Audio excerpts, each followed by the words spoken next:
Here we go.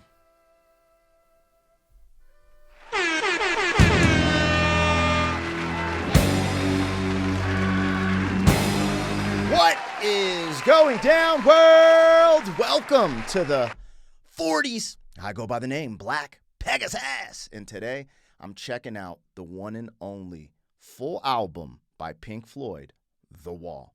This is one of the most requested reactions on my channel since I reacted to Dark Side of the Moon.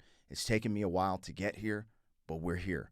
Today is officially for your boy Pink Floyd Day, right? I'm actually going to do a reaction to this full album right now. Listen to it off the cuff, no editing, at least in this full version, no editing, no nothing, just raw. Listen to this with you guys. But the reason it's Pink Floyd Day is after I react to this album, I'm going to take a break, get some snacks, and then I'm going to react to the full movie, The Wall. Yeah, it's no holds barred today. Anyways, I didn't know if I should do the movie or the music first. I felt like the music first. I felt like Pink Floyd, I'm brought here because of the music. So I think it would be an injustice for me to watch the movie. Also, when you start putting visuals into your mind, it starts becoming some of the interpretation, and I don't want that to happen for the music. So I want to watch this unadulterated. Now, I have heard Comfortably Numb. I believe that's on this album. Hey You, I think, is on this album. What else? Brick in the Wall, I think, too. I saw the video for that with the kid Jack and stuff like that. And that's what made me want to see the movie first. But coming back to my senses, I was like, nah, I can't do that because it'll start painting pictures. I want to paint the pictures in my own mind. This reaction is going to be about my interpretation of The Wall, Pink Floyd, what they're conveying, and how I respond to it. And I think the connectivity of it is how you responded to it and what maybe it actually meant to them, those full circle moments. And I don't know if my interpretation is going to be, you know, what they saw for this album or what you saw for this album or what it meant to you. And I think that's what makes these reactions fun. I have done almost no research. I know a little bit, you know, and we'll get into that, but no research. Typically I go into my reactions with not much research because sometimes when you start doing the research, it spoils maybe the mechanics of a story or an interpretation because, you know, Google or AI just says too much. Sometimes they get it wrong, and then that interrupts interpretation as well. So I try not to do crazy research. And sometimes people get mad, yo, you should have did your research. I understand what you're saying. Out of respect for the artist, yes. But that's at a different time. In my opinion, that should be after you do the reaction so that doesn't get away of your unfiltered thoughts, interpretation, and actually reacting to the music in real time. So anyways, if you guys are ready for a journey, this is going to be a long one. 1 hour and 21 minutes, I believe this album is, and I'm here for it. If you are too, like, share, comment, subscribe, and welcome back to the channel. They tease him a lot, black peas on the spot. Welcome back, welcome back, welcome back, welcome back, welcome back, welcome back, welcome back, welcome back. 40. All right, you guys, let me get this logo down and pull the video up. Don't forget to support the original content on the channel. If you want to check out my other channel, Pegasus vs. the World, over there, I'm doing travel vlogs and movie reactions. So the Wall reaction will be there, the movie one, but I'll also put an extended version over here. If you want access to my reactions early, there's a link in the description. It gives you early access through our membership. I update it every day. There's a big catalog of reactions that haven't been released yet. So you could have some fun in there. Thank you guys for your support. Huge shout out to all the members of the channel helping me keep the lights on. Also, the cat's going to be out the bag by the time this releases, so I'm going to say this now because when I'm recording this, in like 3 days, I leave to I don't know if I should say the state. But long story short, I'm going to go do a collaboration with the Professor of Rock, something I've been wanting to do for a long time just because my curiosity and humility, I actually want to learn more about music all over the gamut. But I think in the rock space, in the classic rock space for me, one of the coolest places to learn would be from the Professor of Rock. So we're going to do a collaboration. And I don't know when you see this, but by the time you do, it's probably done, and hopefully it goes well. Ah! All right, let's get it popping, man. We're checking out Pink Floyd, The Frickin' Wall, for the absolute first time. Oh, I like to take notes during these reactions. So, and just so you guys don't think I'm cheating or anything, you guys can read this. Yeah. okay, these are the notes I took so far, and some of these I got from the comments, but this album is a conceptual album. The vision, Roger Waters, and then the group, help execute, and then this dude, Bob, help co-produce, so kind of help shape, the way conceptually and some of the sounds and stuff like this. So it's a group effort, but Roger Waters' vision, got it. That's about all I know. I did write this down just so I'm on point. It's like Roger Waters, bass guitar, lead vocals, primary songwriter, and the concept of this album. David Gilmour, lead guitar, co-lead vocals, obvious, Comfortably Numb, Hey You, co-writer on a few tracks. Richard Wright, keys, synths, backup vocals. But this is what's incredible about Richard Wright. I guess there was internal conflict with the group or something, and in my notes it put he got fired in the production of this, but played on the album as a session musician. So there's probably more details, but I'm not going to go do a ton. I just need the basics until we get through the music, right? All right, Nick Mason, drums, percussions, my favorite. And then Bob Ezrin, this was interesting. Co-producer, creative architect, not just technical. He really helped shape the album, and I believe he had his hands in the song Trial, I believe. So I'm giving you my list of the information that I have about this record, and everything else is in the unseen. So let's get to it. I do have some paper here. I have my amazing Sharpie so I can take some notes, my thoughts as we listen and go through all of this stuff. Oh, yeah. Gerald Scarf, the art. That's what I wanted to write down as well. I have the engineer's name written down as well. But we got a couple things here. Let's get organized. You guys are like, this is a long intro, F Black P. Well, that's what you get. I don't edit stuff, and I don't have a script or a teleprompter. So this is what you get. For some reason, some people like it. All right, let's get it popping. We're on the album. Let's bring it back all the way to the beginning. All right, here we go, you guys. Pink Floyd, The Wall, for the first time ever. Hold on, did he say something at the beginning?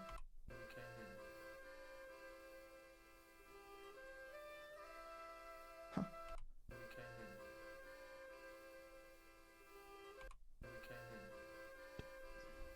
I don't know what he's saying. I think came in. We came in, something. The only reason I'm kind of hung up on that is after, I'm really glad I did a reaction to Dark Side of the Moon, because everything is done deliberately when they put this type of conceptual nature together. So I don't know, but there was something at the beginning here, and you can barely hear it. It's super subtle, and there's probably a reason for that, but maybe the answer will be revealed in the album. We'll see. I have no clue, but tell me, like, look. Came in. I don't know.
Before we get into these lyrics, I just have to say this.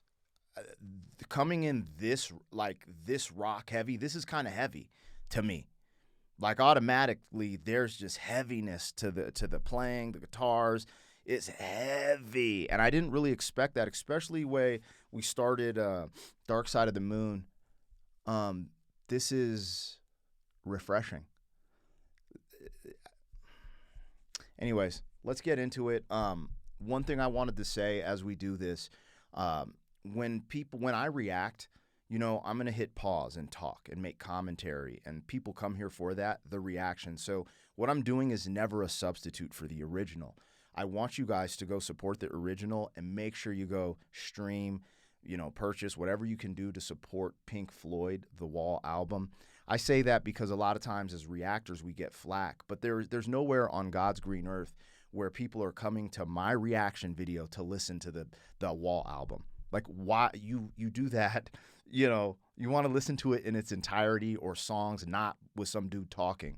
So I just wanted to say that before we get started. I kind of forgot that. Normally I put that in at the beginning. It's so important that you go back and listen to this on its own, because this is its own thing, and what I'm doing is its own thing as well. We're making commentary and stuff like that. So support the original. Let's get into these lyrics, man. Anyways, I didn't expect it to come in that heavy. Let's go. So you thought you might like to go to the show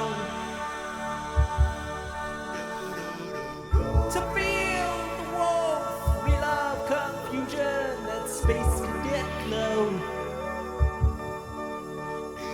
Tell me, is something eluding you, sunshine? Is this not what you expected to see? If you wanna find out what's behind these cold eyes, you'll just have to claw your way through this disguise.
A Star is Born.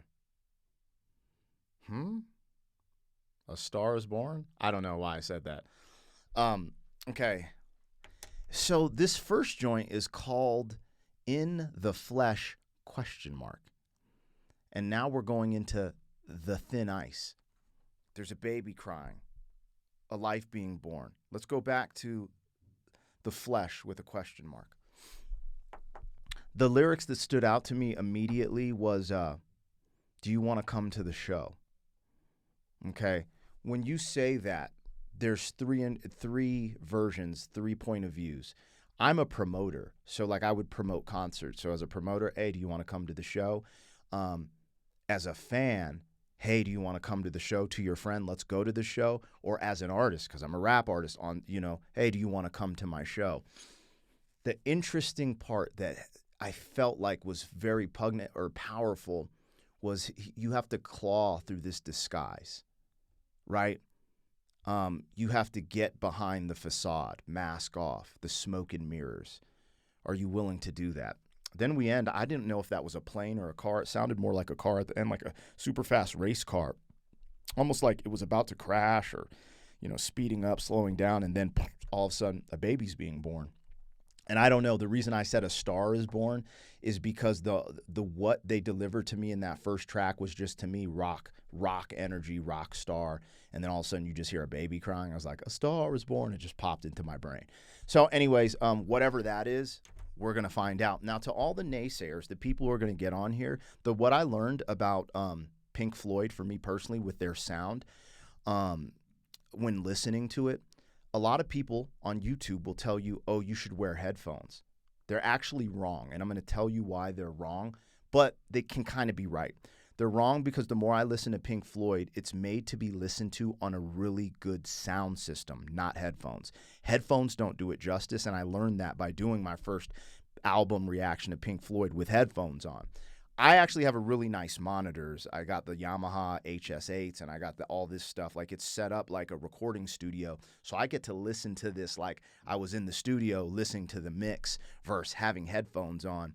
And I prefer it that way, and it sounds better, especially Pink Floyd's music. If you don't have the same monitors as me, though, maybe you should use headphones. So I wanted to clarify because people get crazy in these reactions. But let's continue, man. This is interesting. This is already interesting.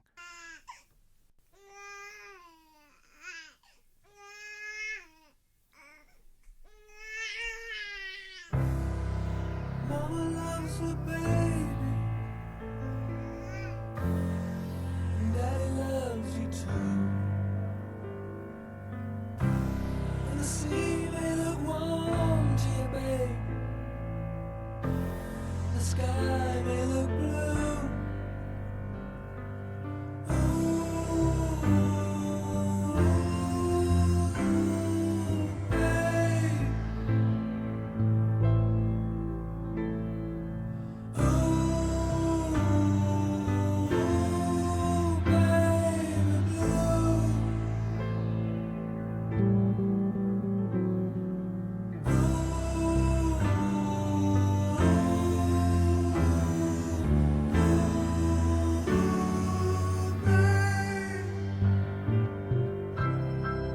You should go skating on the thin ice of modern life,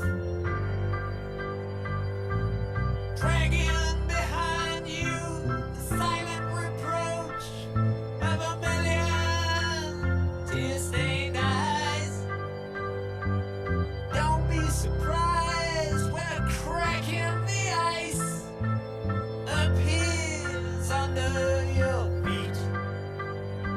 You slip out of your depth and out of your mind, with your fear flowing out behind you as you claw the ice.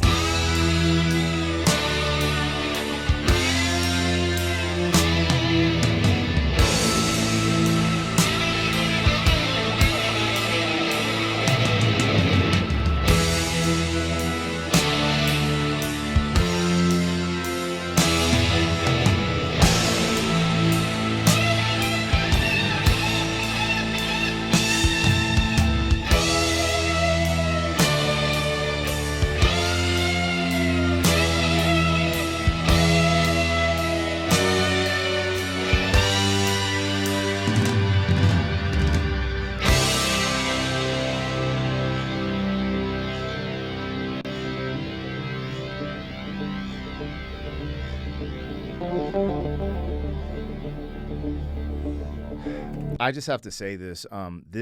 So far, this record is way more aggressive than Dark Side of the Moon. There's just an edge to it, right? Not saying an edge as in it's better or worse. You know what I'm saying? There's just an edge, if that makes sense. It's just a little more aggressive musically, and I'm really enjoying it. The mechanics of their lyrics, there's something about them putting all this time into the musicianship and artistry there, but then also the lyricism, the poetry.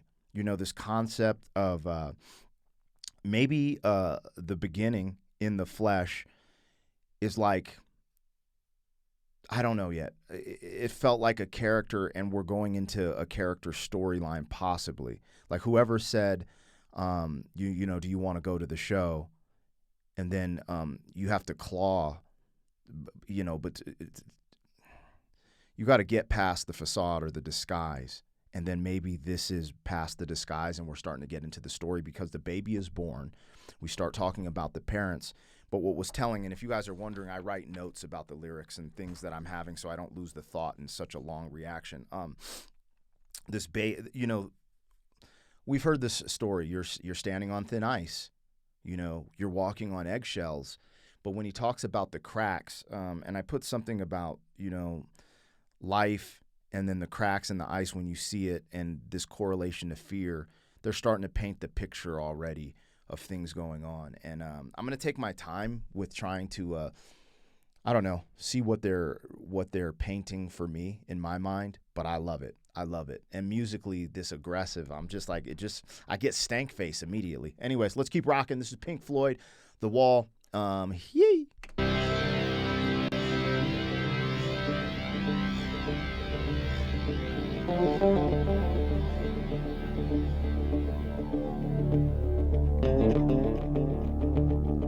The slowdown, then this build.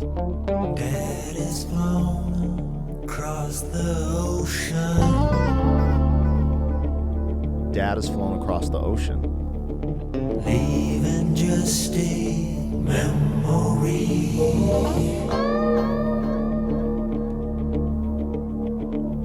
A snapshot in the family album.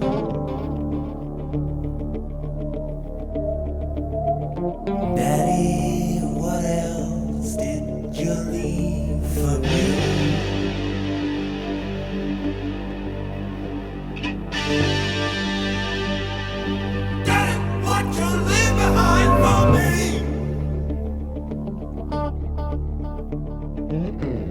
All in all, it was just a brick in the wall. All in all, it was all just bricks in the wall. All right, I'm getting goosebumps because I've only heard Another Brick in the Wall Part 2. Okay. And as I started hearing him scheme, I was going to be like, yo, this is like he's using the same thing. And then it's like the name of the song. So I was like, oh, it wasn't like an elaborate epiphany I had. It's just like, okay, get it. I missed part 1. I'm hearing part 1 now because I've only heard part 2 and reacted to the video clip of part 2. Got it. This is substantial. This is a substantial moment in the album already. But let's listen. All in all, it was all just bricks in the wall.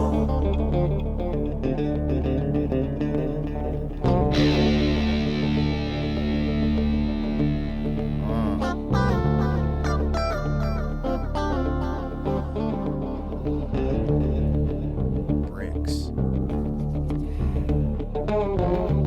That's a symbol. The bricks are a symbol. Significance.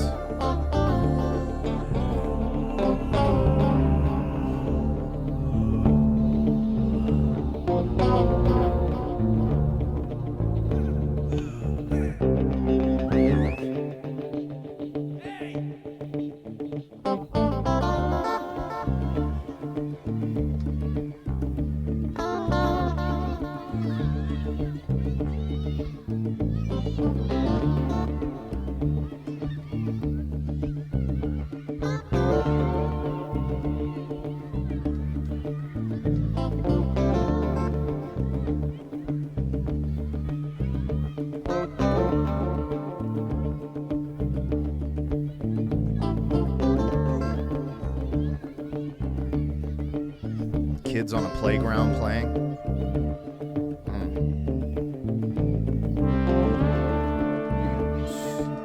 Is that a keyboard synth? Yeah.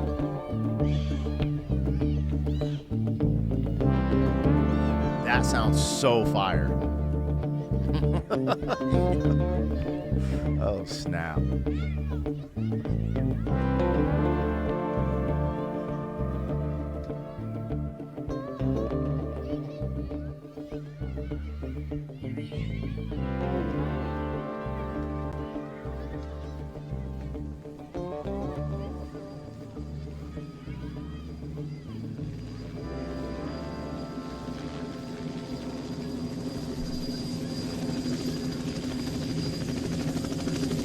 Helicopter.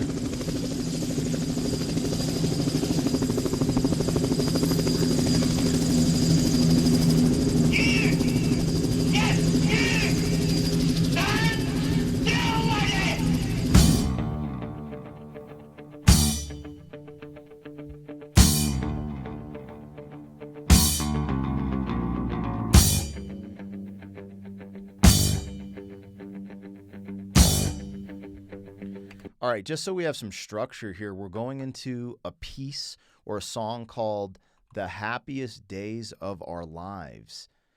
And, before we get into that, let me just bring it back to the beginning of that. Because I think this moment right here, Another Brick in the Wall Part 1, which I've never heard before, it's significant. I don't know how much significance it plays to the story of The Wall. And this is why I said I didn't watch the movie first. I feel like the movie has already thrown me off of the scent. Me going into this, I reacted to Another Brick in the Wall Part 2. And when I listened to that, it symbolized like we're cogs in the machine, like a brick in the wall is just, everyone kind of the same, just a brick in the wall. But in Brick in the Wall Part 1, he starts talking about his father leaving. So there's a birth. And I don't know if there was really like some, like if this is a Roger Waters, concept or brainchild. Did his dad leave him in his real life? I don't know. But his dad left, and all he left was memories, meaning he didn't come back. And it's like, Dad, what did you leave for me? These were significant for me in this trail of breadcrumbs, in the sense that it left bricks as a symbol, because he's insinuating that his father left him bricks. If your father left you, there's some type of he left him negativity, negative emotional response, maybe trauma. Not having your parents in your life is very traumatic for children. It's really hard to overcome unless you have someone fill that space as a positive, person. And like basically every kid needs a father and mother. Like they serve specific roles. This is proven scientifically. And if you don't have them, fill those roles with good father and mother people, like a coach or whatever the case may be. They've been studying this forever. So when I hear this, Dad left and all he left was memories, that's wild. And he didn't say he died. He said he flew on a plane over the ocean, I believe. That's paraphrasing, of course. So this is just significant to me. I wrote it down because I think the bricks symbolize something more than what I thought from initially only seeing Part 2, Brick in the Wall, So, I don't know. Now we're in a different phase. It seems like I don't know. Let's go. The happiest days of our lives. Let's see what this is about.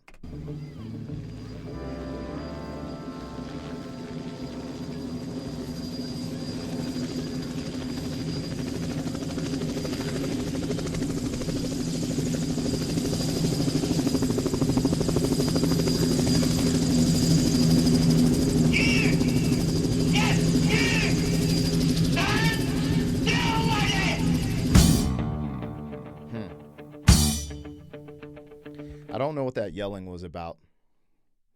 It almost sounded like the dude from Germany, but I don't know. It sounded like anger. And then we go into this.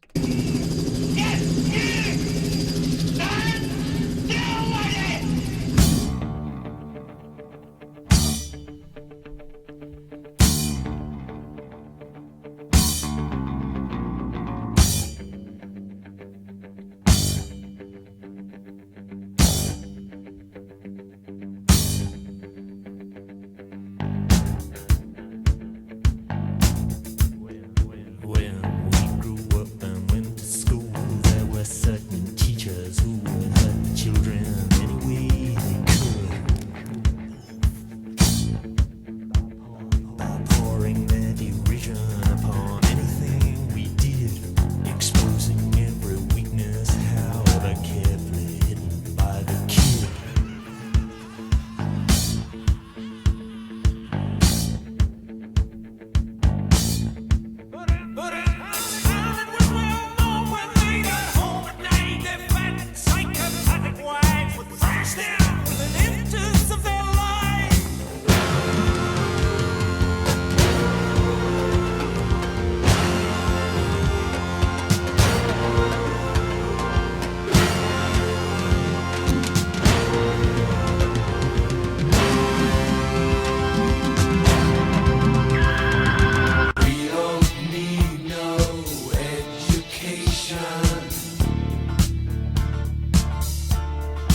getting goosebumps. Holy shiza.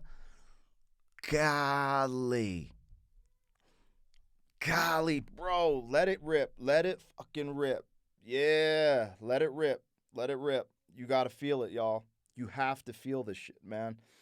This epiphany that I've had in life recently doing reaction videos is that, everyone will say the goosebumps come from what you feel inside. I don't believe that. I believe it's two things. I believe you get the chills, like this internal feeling from art, music, excitement, fear, but from the inside.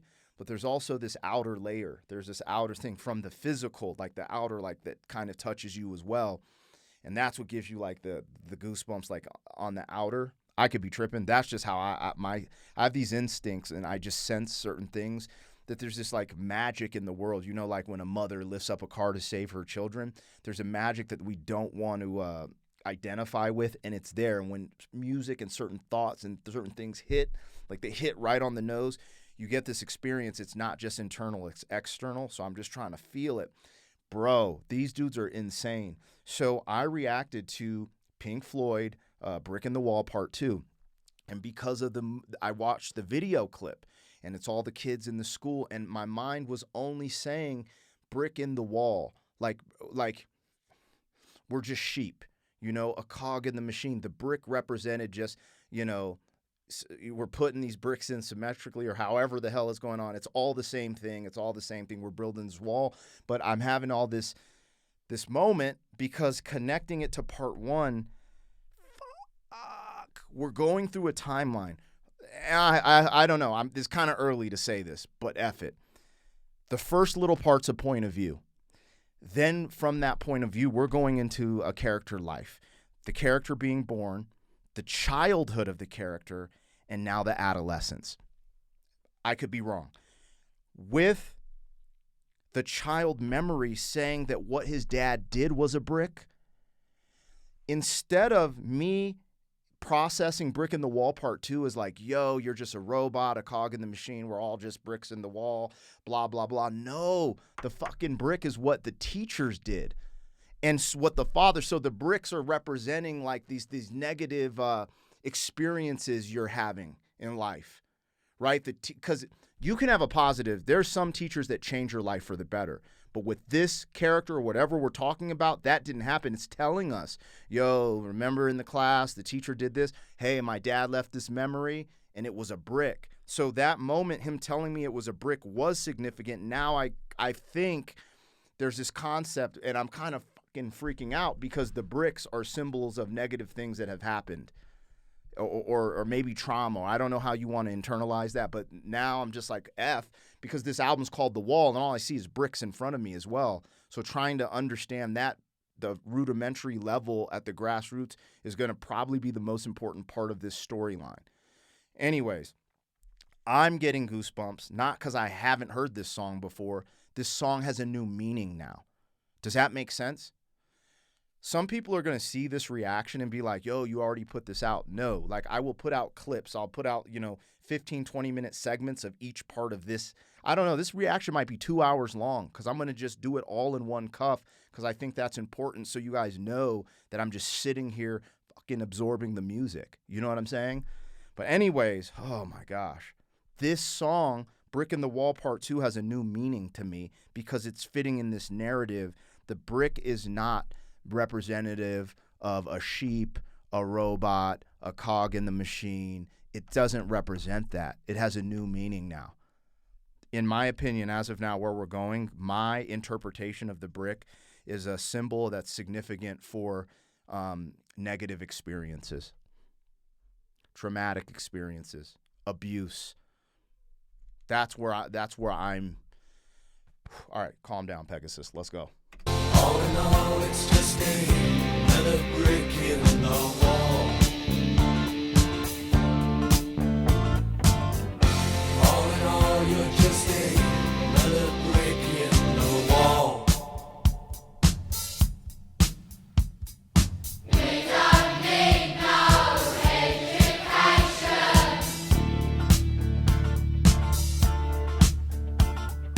We don't need no school. one of the greatest hooks ever written in the entirety of this universe, with so much meaning, substance, and power, especially when you're living in the year 2026 and 2020. But let's go.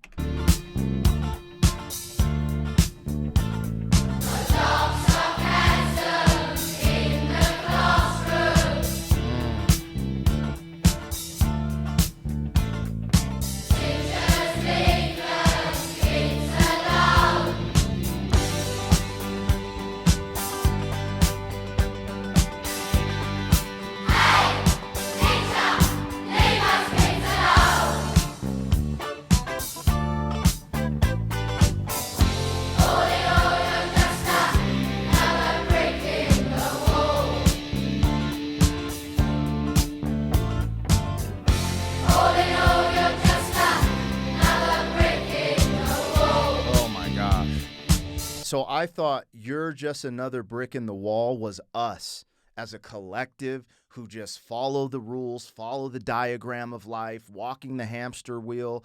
All in all, you're just another brick in the wall. We're just a brick in the wall because, we're following the trends. We're on the hamster wheel, as I said. No, the teacher is the brick in the wall. All in all, you're just another brick in the wall. A wall is being built. Holy fucking bruh, they're snapping. I hope, I don't know. I could be absolutely wrong. But, golly. Anyways, whew.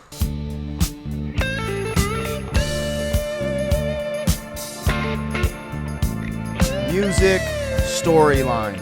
Music, concept.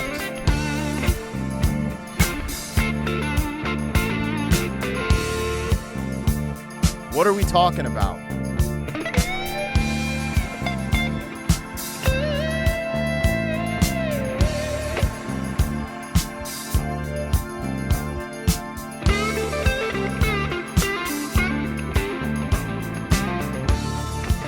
They're so ridiculous. This is ignorant.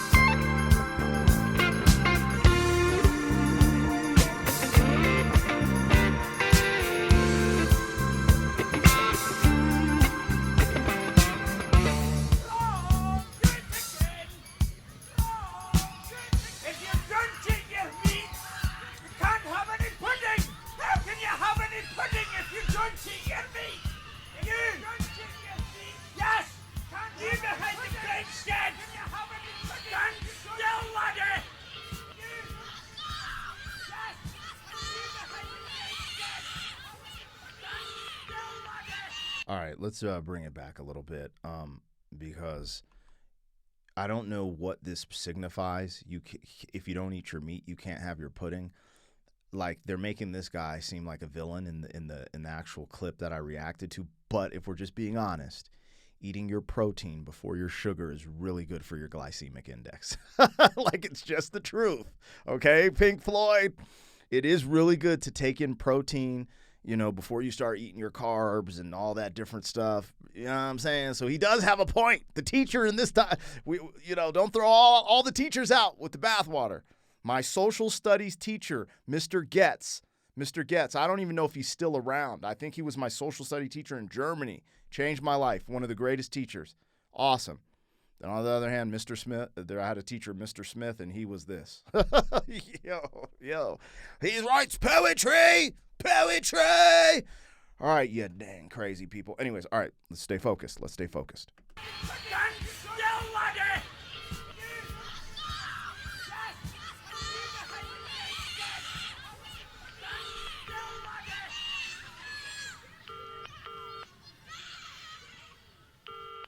Is that a busy signal?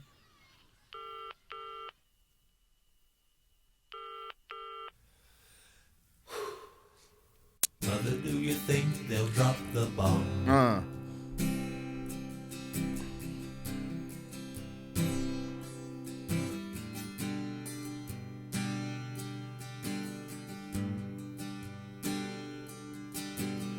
Mother, do you think they'll like this song?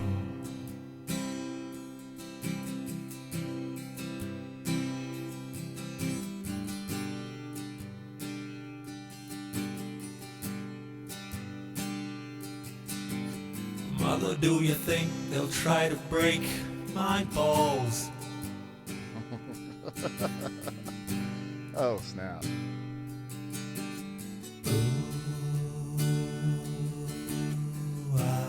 Mother should have built the wall. Did he say mother should I build a wall or mother should have built a wall? Let me listen.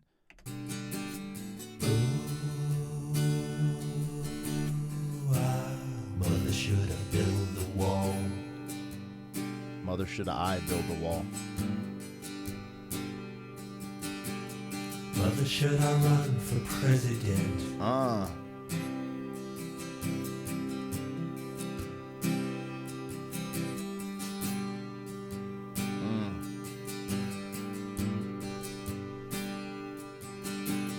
Mother, should I trust the government? New meanings unlocked, you guys. I've reacted to Mother before. I've reacted to it independently on my channel. I didn't know it was on the Wall album. Getting goosebumps again. There's a new significance to the song as it coincides with the conceptuality. I mean, Thin Ice could have been called Father. I think maybe they tried to cover that up because now I think that's where it just has more, it just means something different, connecting to the conceptuality of what I've listened to so far, and even then the notes that I'm taking or wrote down so far. It's wild.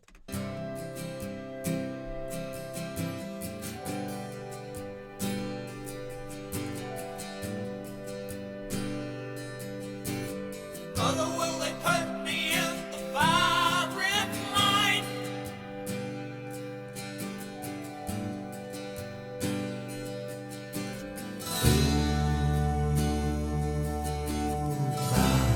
Is it just a waste of time?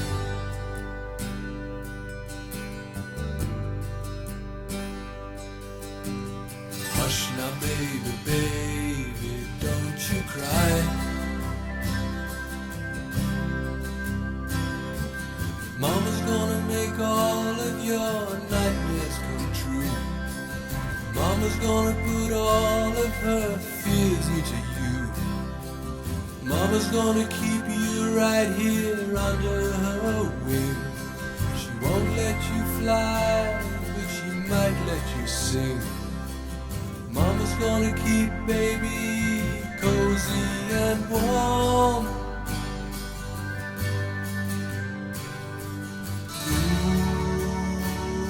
Ooh, babe. Ooh, babe. Ooh, babe. Of course, Mama's gonna help build the wall. There it is. There it frickin' is. Wow. This is incredible, you guys. Fudge. We're almost an hour in, and we've only listened to 17 minutes. Yo, son, what the? And I'm enjoying every second of this. I might have to take a potty break in the middle of this. Okay, I gotta breathe. Mother, the song Mother means something totally different than what my reaction was initially. What the you guys?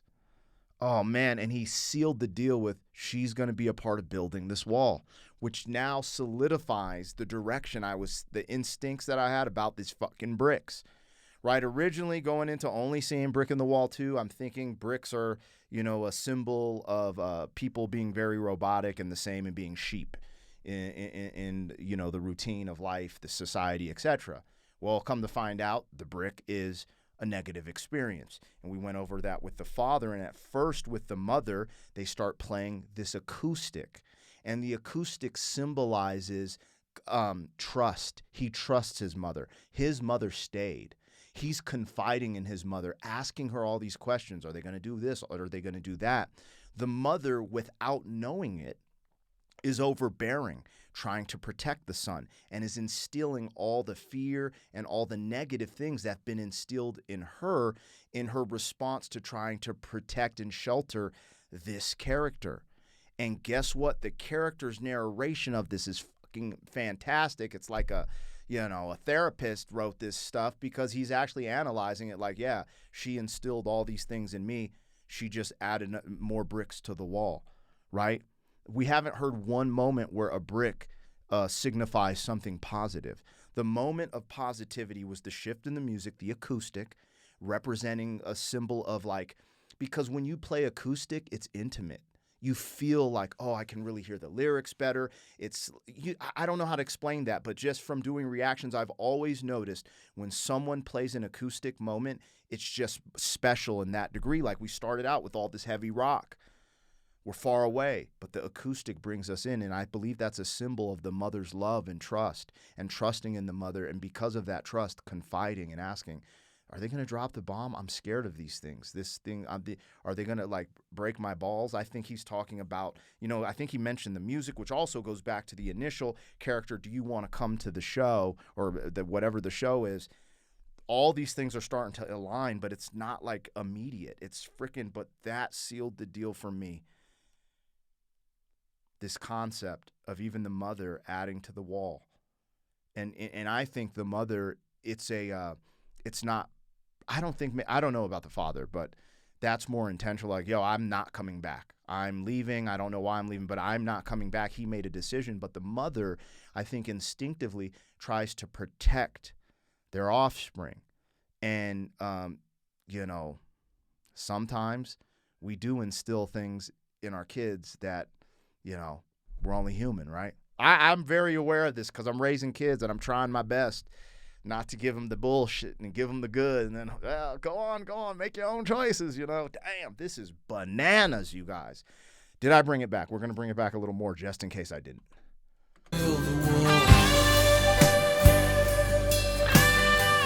Crazy.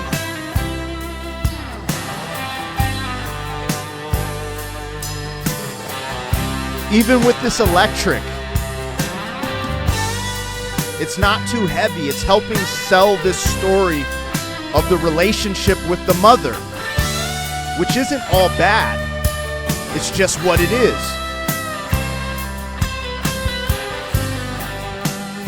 These dudes are scientists with music, bro. Do you think she's good enough?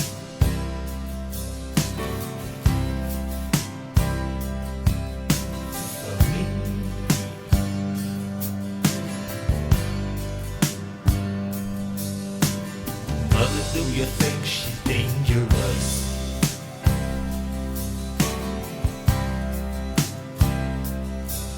Tell me.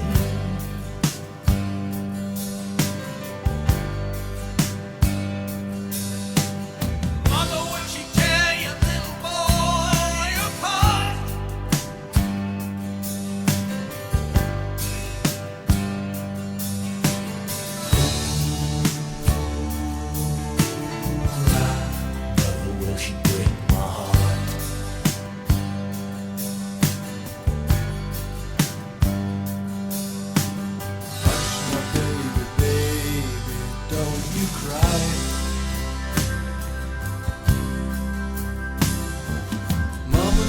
Check out all your girlfriends for you. Mama won't let anyone dirty get through.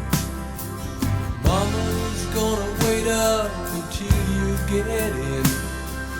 Mama will always find out where you've been.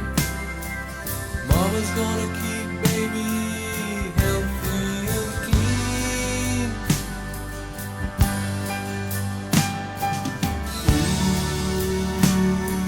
Baby,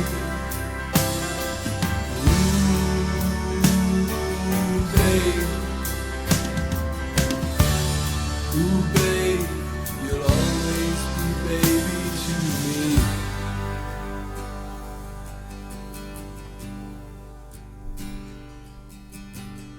Mother, did it need to be so high?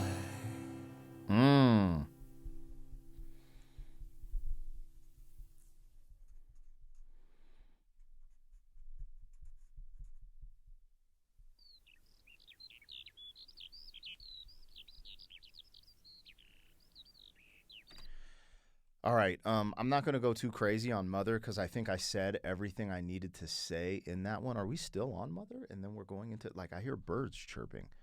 Okay, what are we going into next?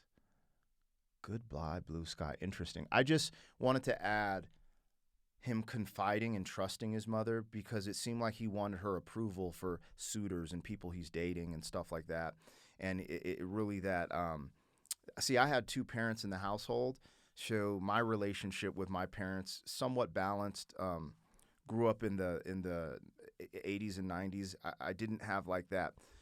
My dad wasn't always hugging me saying, I love you, son, I'm proud of you. So there's a little piece of that missing that, like, I really do that a lot with my children because I felt like that could have been done a little more in my life. So there's a little rough around the edges. It's taken me a really long time to get over being a little more sensitive. Like the version you guys see of me on this camera wasn't me even 10 years ago because it's taken a lot of work to be able to even say I love you, you know, to people who I really love and just stuff like that. So anyways, but they call him a mama's boy, right? They call him a mama's boy. I was more of a mama's boy, but not like a single parent mama's boy. It's different. And I felt like they were kind of explaining that out. He needed approval from her. She's going to wait for him. You know, they have this pretty close relationship. But at the end, he said the high. And then now I start to wonder, is the mother the reason the dad left, right? Because is she out there getting faded? You know, I don't know. Let's not focus on minuscule details. I don't think that's as significant as figuring out the bricks, understanding these dynamics between mother, father, and then let's see where else we're going. I don't know if there's anything else significant here that's going to connect with anything, but I think him needing approval from his mother for who he dates and stuff was maybe a telling thing.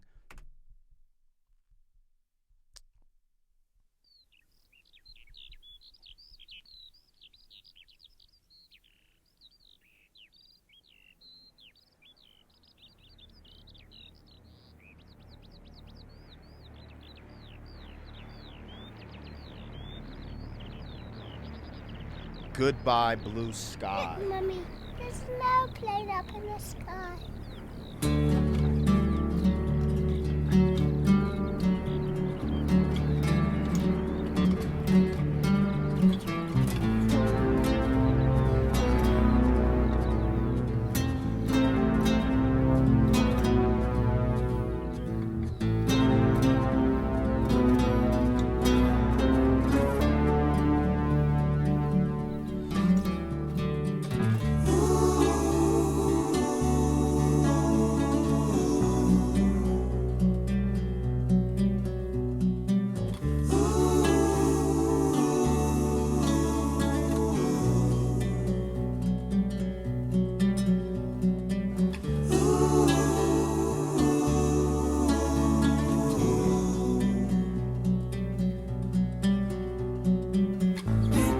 Did you see the frightened ones? Did you hear the falling bombs? Did you ever wonder why we had to run for shelter when the promise of a brave new world unfurled beneath the clear blue sky?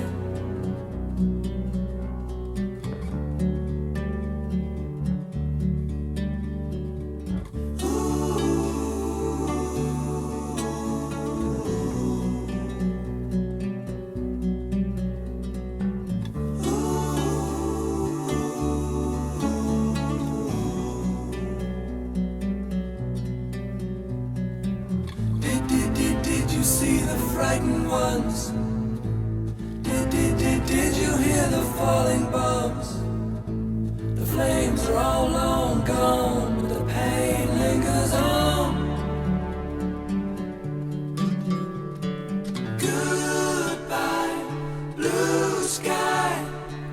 Goodbye, blue sky. Goodbye. Goodbye.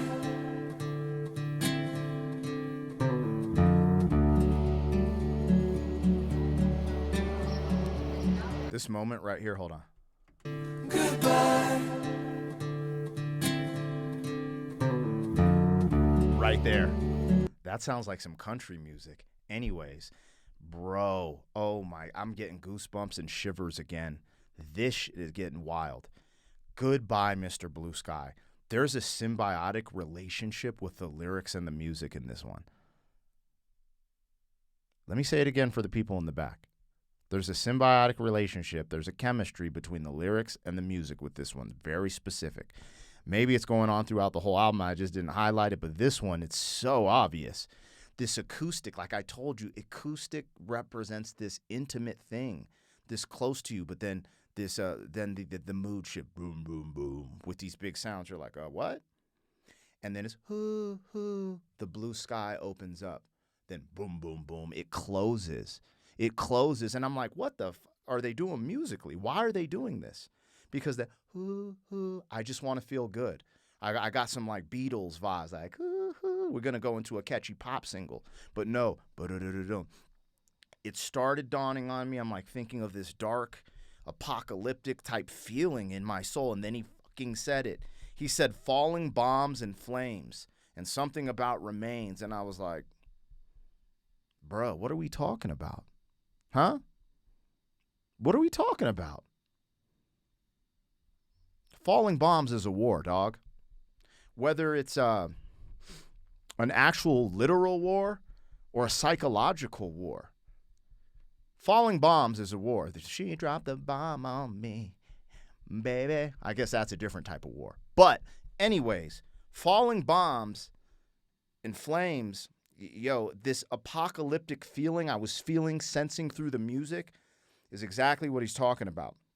Now, this is where it's strange because I wrote this in the happiest days. The song is called The Happiest Days. My note says anger because of that voice where I said it sounds like the German dude. You know who I'm talking about, the dude with the funny mustache. I don't want to give him any light. I don't know if that's him or not, but it just sounded like, like you hear shit like that. You're like, oh, maybe it's that dude, you know, whatever. I'm not hung up on that. I could be absolutely wrong. But that's interesting to me because now we have the falling bombs, right? When did this album come out? I thought I saw it say 79. I'm going to have to look it up because I don't want to lose my place. I don't want this video to actually get cut off. It's very important that that I don't have to edit these, right? So that you can see it in its entirety. It's not some weird, you know what I mean? Motherfuckers be doing a lot of weird stuff on the YouTubes, and I want to be, I want to be here. Anyway, I don't know. I could be over-exaggerating that one, but no, Goodbye, Blue Sky, it could symbolize like some revelation type stuff, like the end of the world type stuff, apocalypse type stuff, the end of your world, right? Since we're talking about these bricks and these psychological patterns that we're seeing within this person's life. But essentially, there's a war theme or apocalyptic theme. There's a breakdown here. So, I don't know. Let me listen further. There's a lot here. Sheesh. Goodbye.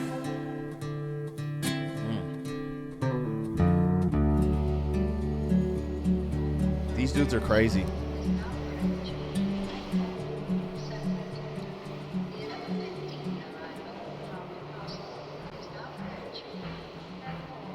Sounds like we're in an airport.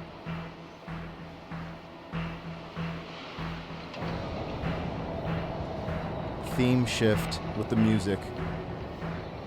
Empty spaces.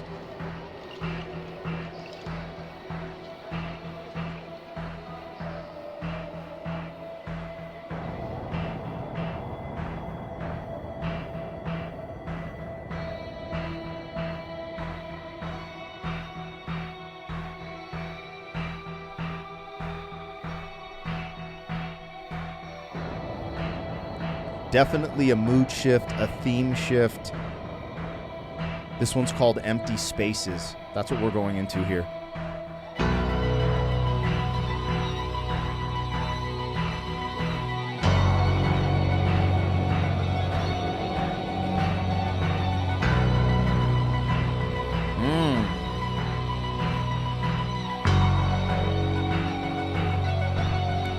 I have to try to explain this for myself. We went from this acoustic and then this boom, boom, boom. So we're going from this intimate hopefulness to this scary, like I'm scared, this war apocalyptic theme and feeling throughout the lyrics and the production, the music, but now we're going into a more haunted, eerie feeling. The only way I can explain this for myself is like I'm opening the door to a haunted cathedral, which makes no sense, right? But I just needed to get that out. Let me write this down. We're in empty, what are we at? Empty spaces? Yeah.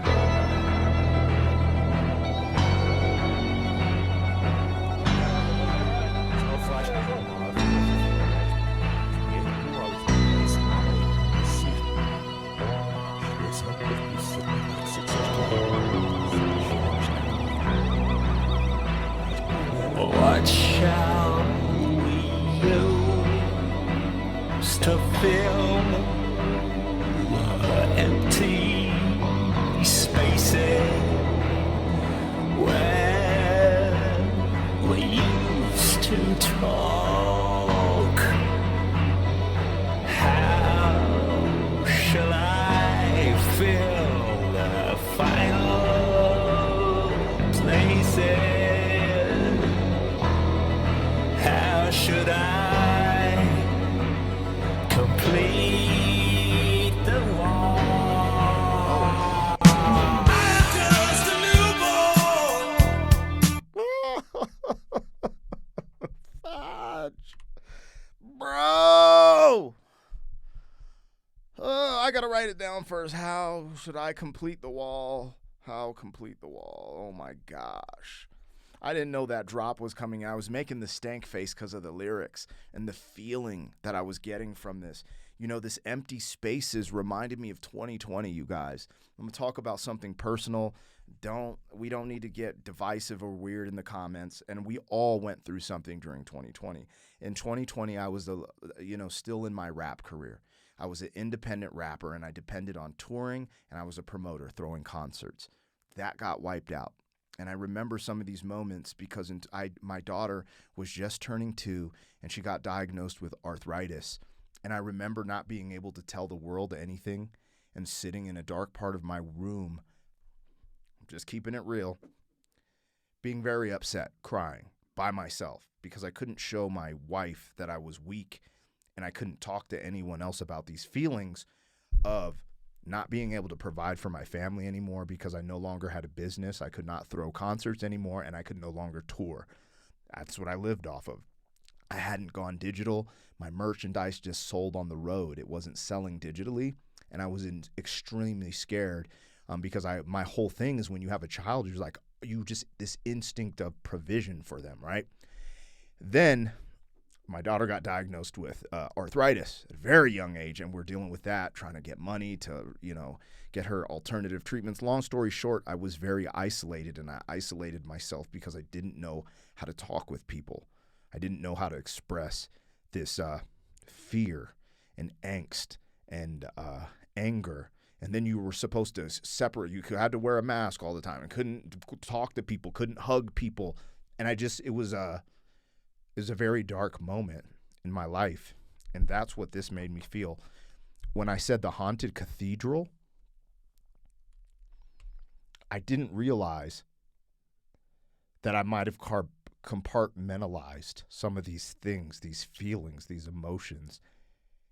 And this moment of that isolation, he's on the edge.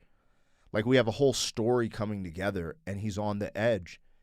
And it really evoked true emotion of that one moment of me being in this very dark place, literally, physically, and mentally. Literally, because it was a time. I told you the time and what I was going through. Physically, because I sat in a dark room and was by myself. Mentally, because I was alone. And that's what I feel here in Empty Spaces. And saying the title, Empty Spaces. Now, woe is me. Let's get stoic. I'm not, sometimes certain things trigger things within you. But you guys see behind the veil because typically I really try not to show this side of me, right? Because it's the art of war, right? When they think you're weak, make them think you're strong, right? When you're strong, make them think you're weak. And, I've been a pretty stoic person most of my life till I started opening up on YouTube. It's really strange. I feel really uncomfortable opening up like that. Anyways, that part of Empty Spaces resonated with me deeply, and to a time that wasn't even the darkest time either. That connects to, a few years before having a stillborn. I was in that same dark place, trying to understand why our firstborn, the heart stopped beating at 6.5 months, and you have to watch the delivery process and stuff like that. But this personally resonated with me because after the stillborn, then we have my daughter. My daughter has these issues. Then we go into the lockdown. And, I think the momentum, the snowball of all of those emotions led to that one moment that did push me to the edge. Not to quit, but to fight harder. But those moments are significant. Anyways, a significant moment for me. Had to call it out.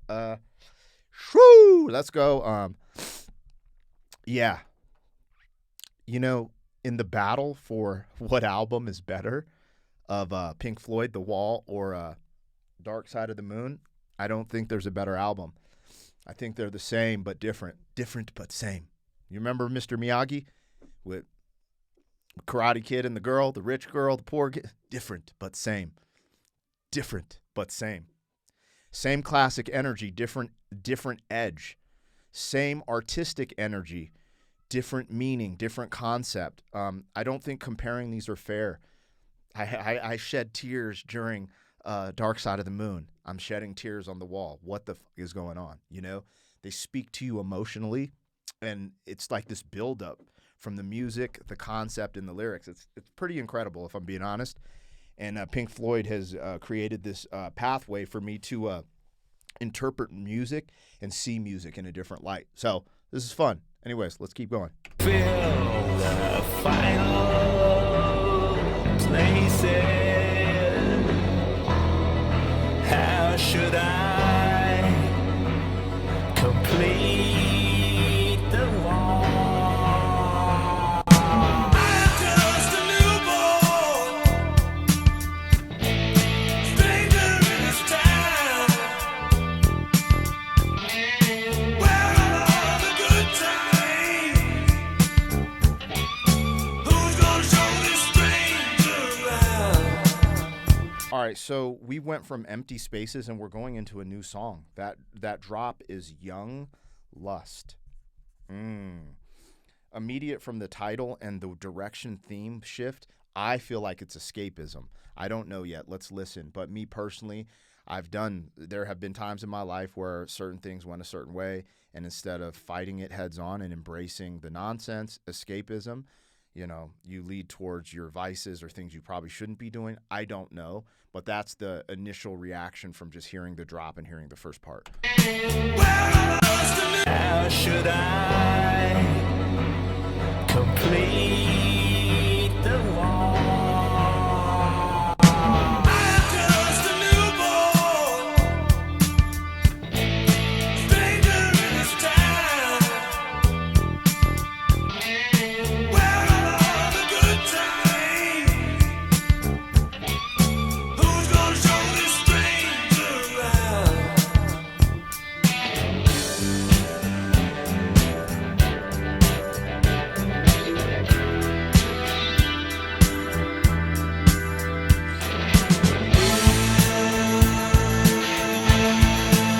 I need a dirty woman.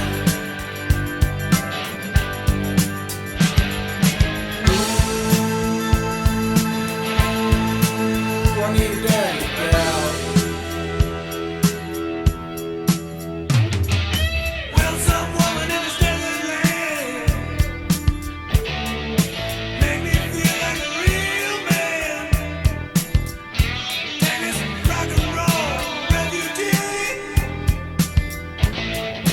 Ooh, baby, set me free.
before, I'm going to bring it back because it sounds like maybe we're going into a solo. Hold on. Maybe we're going into another song. No, getting close. Oh, my goodness. This is going to probably be the worst explanation, comparison, or reference. This is cool rock. I don't know what I'm saying. I'm an outsider looking in. I'm from the other side of the tracks. I'm just a guest. I'm humble. I just try to give you guys, like, you know, how I'm interpreting this in real time. This is cool shit. The initial, I hear this on the radio. I hear this as a performance. This is cool rock. This is the cool shit. Like, I'm a fucking rock star. I'm looking for a dirty girl, like da-da-da-da, which goes back to the storyline. After all of this drama and empty spaces on the edge, I just want to escape these feelings. And how do you escape that? Sex, drugs, and rock and roll. There's some hints back to the beginning, the point of view, that there is potential that instead of, you know, me having the aspect of 3 points of view as a fan, a potential promoter, or the person on stage, this would lead to the person on stage. This seems like, you know, I could be wrong. I don't know. But the escapism is absolutely there. I'm a new person, and I'm a stranger in this town. I want some good times. Where are the good times at? I'm looking for a girl, a woman to make me feel like a real man. The rock and roll energy. And when I say cool rock, please don't take this disrespectfully. Please don't. I just don't know how to explain it. A lot of times when I think of Pink Floyd, I look at it as very artsy, technical. A lot of times where I'm from, someone who's artsy or technical, it's almost like in that brainiac nerd space. Like, oh, they're, you know, da-da-da-da, which is not a bad thing. I just don't know how to explain it. But what I just heard is probably technical. There's probably artsiness to it, but sonically, it sounds fucking cool. It sounds like the dude with the leather jacket ripping with long hair and a bandana, like, I need a dirty girl. Like, if that makes sense to you guys. Again, no disrespect and like trying to separate like this really like, because like when you see, you guys know what I'm saying. Like there's a rock song that gets your head banging that you love just as much as something that's more artsy where they're like, oh, this was put in the Library of Congress. Oh, this is in a museum. There's just a difference. But I always gravitate to the cool shit. It's just how I am. It's just how I'm like kind of surface level. It's just the truth. You know, I'm growing. This is how I've always been, man. I ain't go to art galleries and shit. I don't even think I've been to an art gallery, a real one, you know. Just saw a Michelangelo painting or the Madonna and Child for the first time when I was in Bruges. You know what I mean? Just is. We all have a different life. We all come from a different culture. It's okay. I embrace it. So hopefully that's a good explanation of what I'm feeling with that track, and let's continue. It's so interesting to have this dynamic emotional shift from empty spaces that really brought me to a dark place personally to this that just lit up the stage to that rock star energy, living the life that I lived on the road at some portion. You know, I was not some huge rock star or anything, but you know, when you're on the stage, there's benefits and privileges that come to that. And let's just say, been there, done that. All right, let's continue. Pink. Oh man, this is crazy. I need a dirty girl.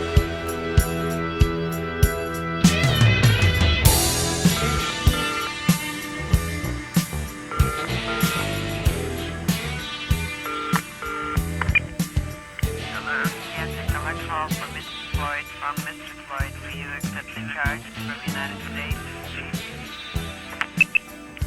No, he hung up. Is this your residence? I wonder why he hung up. Is there supposed to be someone else there besides your wife there to answer?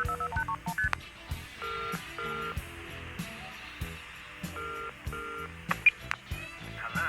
This is the United States calling. Are we reaching...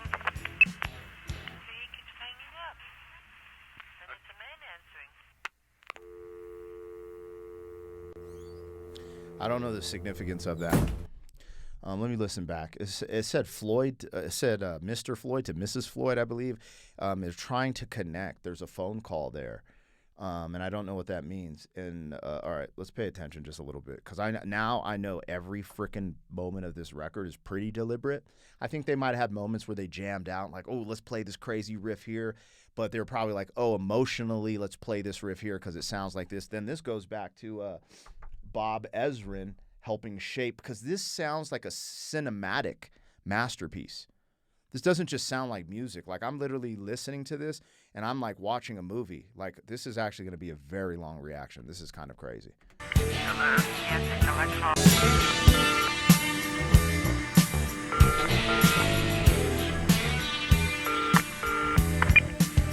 Hello? Yes, collect call from Mrs. Floyd. From Mr. Floyd. Will you accept the charge from United States?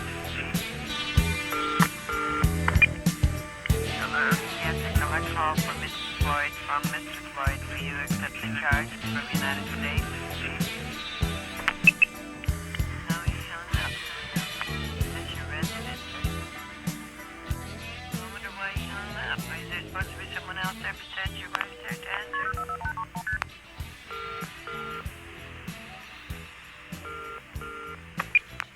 Hello? This is United States calling. Are we reaching? Hanging up. So the call was from Miss Floyd to Mr. Floyd, and Mr. Floyd refuses to answer the call. He keeps hanging up. It's funny to go back on how phone systems worked versus now with the technology in our pockets. Let's not get off track.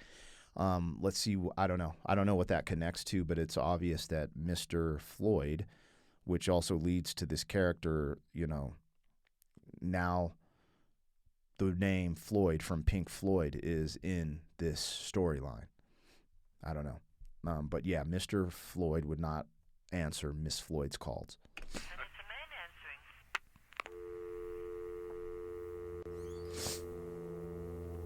answering. Oh my God, what a fabulous room! Are all these your guitars? I'm sorry, sir.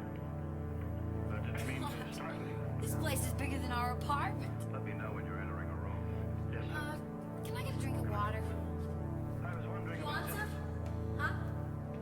Yes. I will see you when you're in. I have to inform you. Wherever due to. Wanna take a bath? I'll have to find out from Mrs. Bancroft what time she wants to eat. As for her maid, needless to say, she can have her meal in the kitchen. Okay? What are you watching? If you'll just let me know as soon as you can when Mrs. Bancroft will meet Mrs. Bancroft. Hello? I don't understand. Are you feeling okay? Day after day, Sir, since you just arrived. love turns gray, like the skin on the dying man. And night after night, we pretend it's alright. But I have grown older, and you have grown colder, and nothing is very much fun anymore. And I can feel one of my twins coming home. I feel cold as a razor blade, tight as a tourniquet, dry as a funeral drum. Run to the bedroom and the suitcase on the left. Hold on, did we go into a different song? All right, so we're in One of My Turns. And I before we go into this, what sounds like a crazy drop, I'm going to bring it back a little bit. Love turns gray, and he's grown cold. Initially, I thought whatever's going on with this little phone call, I knew there was going to be something significance there, because I think everything plays a role in this concept album. But I didn't see it, but now I think I do. Well, no, I don't. I don't get it, but I kind of do. That phone call represents the disconnection of a relationship. He's talking about turning gray and growing cold. And the man, Mr. Floyd, was not answering the woman's call. So I don't know if the man left the woman or the woman left the man, but there's something with that phone call that's going on. Also in the background of this track, it sounds like a sitcom's playing, but it could also be a phone call. I'm not totally sure.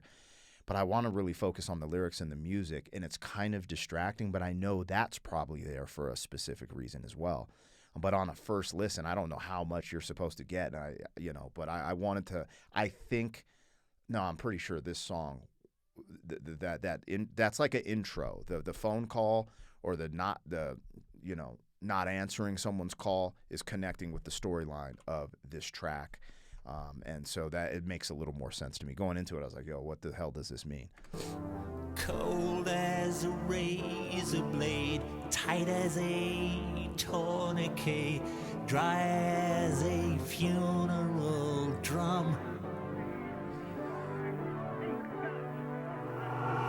Run to the bedroom and the suitcase on the left, you'll find my favorite ex.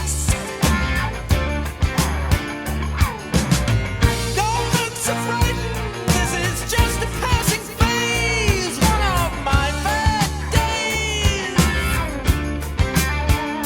Would you like to watch TV or get between the sheets or contemplate the silent freeway? Would you like something to eat? Would you like to learn to fly? Would you like to see me try?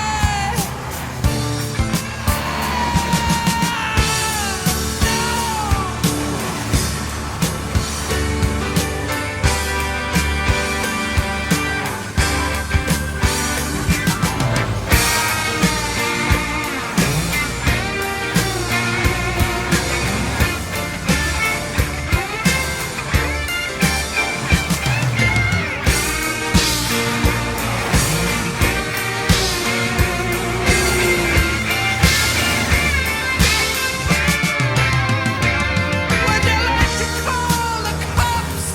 Do you think it's time I stopped? Why are you running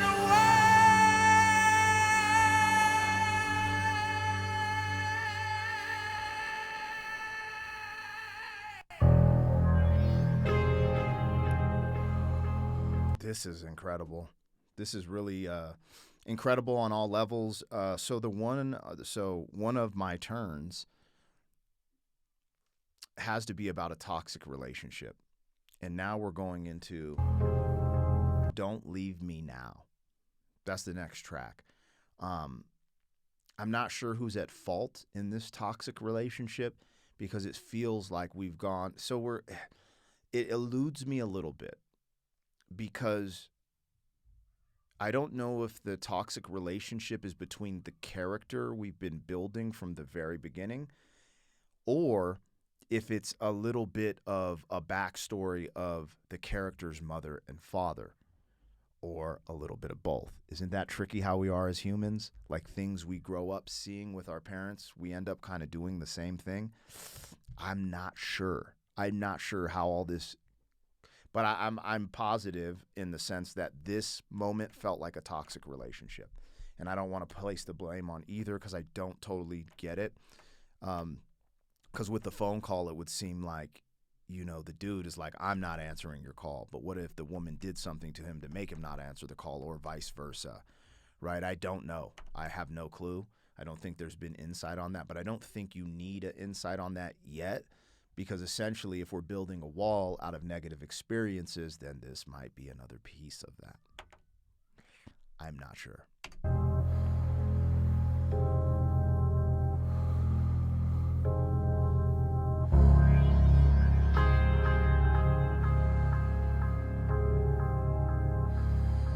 We're breathing slowly. The darkness in the music makes me feel like that angry breathing. Not, I'm relieved, but if that makes sense.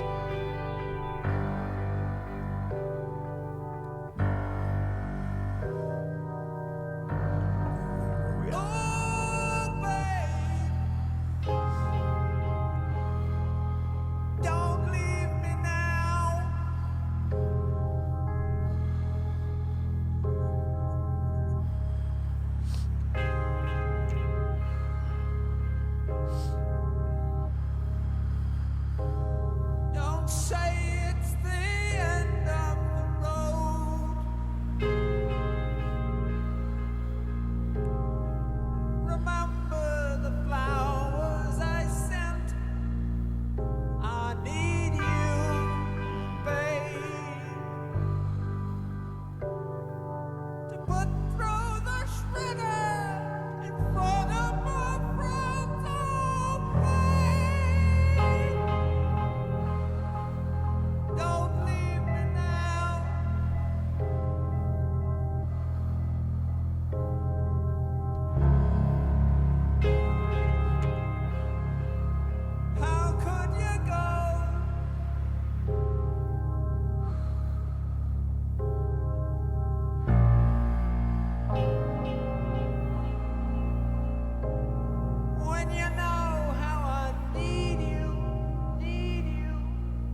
to beat to a pulp on a Saturday night. Oh, babe,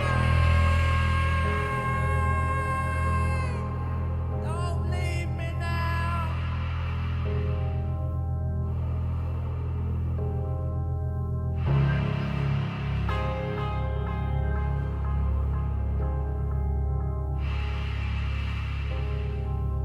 How can you treat me this way? Running away.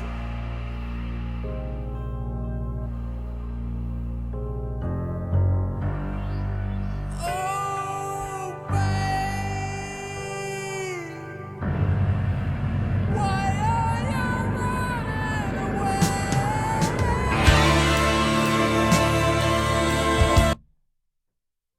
I absolutely hate this song and love it so much at the same time. I absolutely hate this song. Yo, but at the same time, I love it. Let me explain. I cannot stand his singing voice on this. I'm being honest. I can't stand it. But then it dawned on me. It's necessary. I really don't like his singing vocals on this. Just being honest with you guys. Everyone talks about how I pander and just love everything I listen to. Well, I don't love that. But guess what? It's necessary. And it all dawned on me. I was like, why do I not like these vocals? Because it's ugly crying. Yeah. Y'all ever cried on your pillow? The ugly cry, the screaming cry, when you've lost everything. You can't eat, you can't sleep, you can't feel. So as much as I don't like these vocals, it's necessary to convey that fucking emotion. Ugly crying, no one wants to hear it. It's the worst. Even when you think back on the times you did it, you know what I'm talking about. I remember the moment I ugly cried. I held it in for so long after my mama died from cancer. Had to go to the funeral and just tear up. And, oh, yeah, I love you to all my aunts and uncles and talk about my mama. Yeah, You know, I cried. But I held it in for months. And then that one day in my condo by myself, I screamed to the heavens. I cried into that pillow with my soul. The ugly cry. You know what it is. So there's no disrespect here. And even if you can't say someone not liking something, that's their opinion. It's not a disrespectful thing. But I see why he did it. Because I know I'm listening to Pink Floyd. I've heard enough Pink Floyd that everything can sound beautiful if they want it to. These things are done deliberately. Me personally, I didn't like the vocals. But now I hear the necessity in it. Because you can't convey an ugly cry in a concept album without making it sound ugly. God loves ugly as well. Ain't that kind of crazy? It's kind of wild to me. I could be tripping. I get caught up in these, man. I be in the moment, you guys. So you guys do what you will, do what you want, But that's what I think is happening here. Don't leave me now. It's that ugly cry. The toxic relationship, something toxic happened. That's why he grew cold. The razors, after all the shit he'd been through, he's broken. Don't leave. I can't take it. And they did that on purpose with the vocals and the music. Let's get into it. Holy smokes. The Wall is absolutely insane. This is incredible. This is probably the funnest journey I've been on musically in a long time. Holy shiza. Anyways, calm down, P. You still got an hour of music to listen to. More like 45 minutes, but...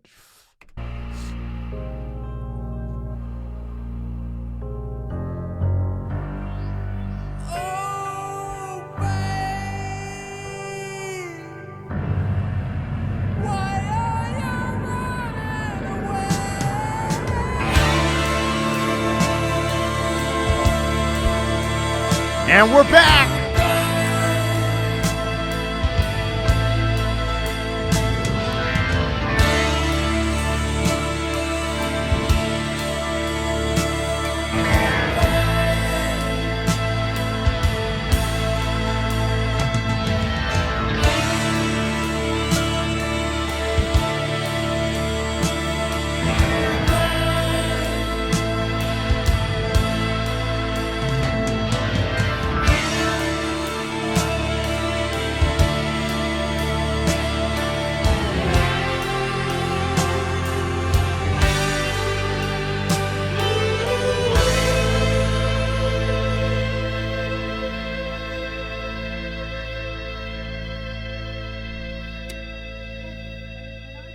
this is the first time I've ever tried to do anything like this or say anything like this. I could be tripping. You know how you let the instrument sing? You know how you let the guitar it sings. Like when they do these solos, it's singing. It's like an opera singer. It's singing. But there's lyrics to this. I could be tripping. Let me listen one more time before I interpret the lyrics of the music here.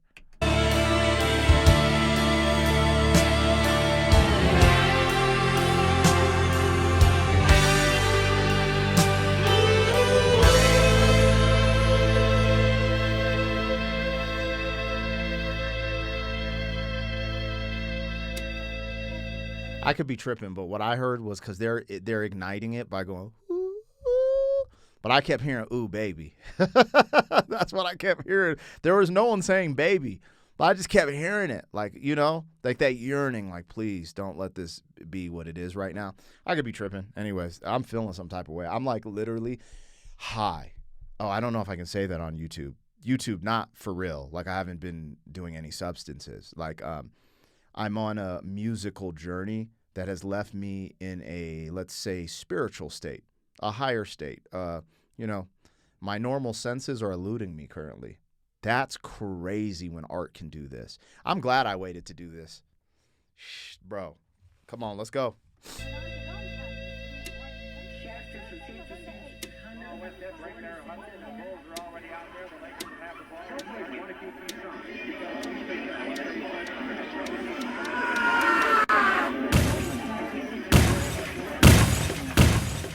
This will be your paper. Thought you'd like to know.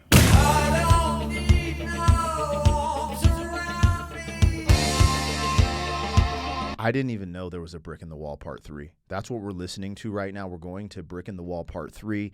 That intro immediately reminded me of flicking through the channels. Like, after, like, it's really kind of crazy. This story is, like, so vivid. You know, we'll go through the whole story at the end because I'm taking notes. But we went through all this traumatic stuff, and it felt like, you know, he's breathing, then he's sitting on the couch, and he's just, like, trying to make sense of it, and he's flipping the channels, and then he just screams and stands up. I don't know. That's what it felt like.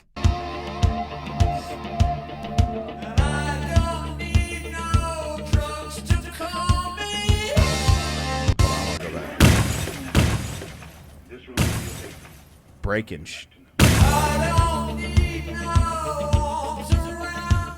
Nope. Nah. I'm angry.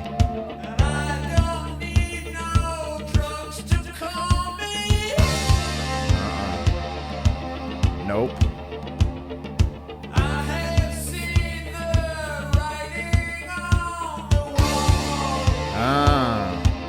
The wall.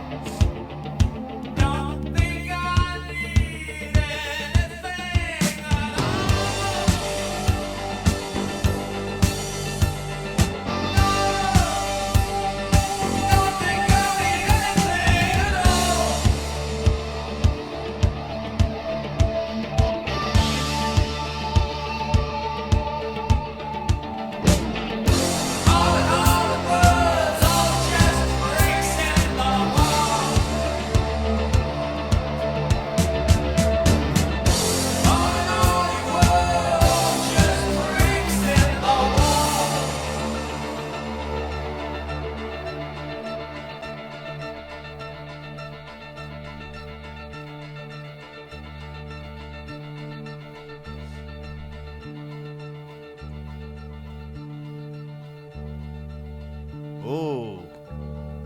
So that was the end of Brick in the Wall 3, and now we're creeping into Goodbye Cruel World. What was the last goodbye? Goodbye Blue Sky. The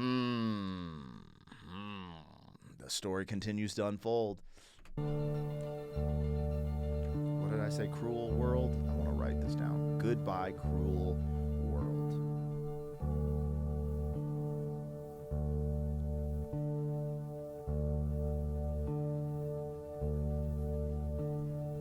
Goodbye, cruel world. I'm leaving you today. What? Goodbye, goodbye.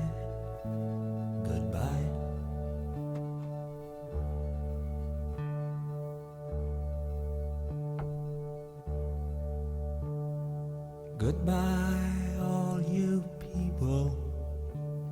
There's nothing you can say to make me change my mind.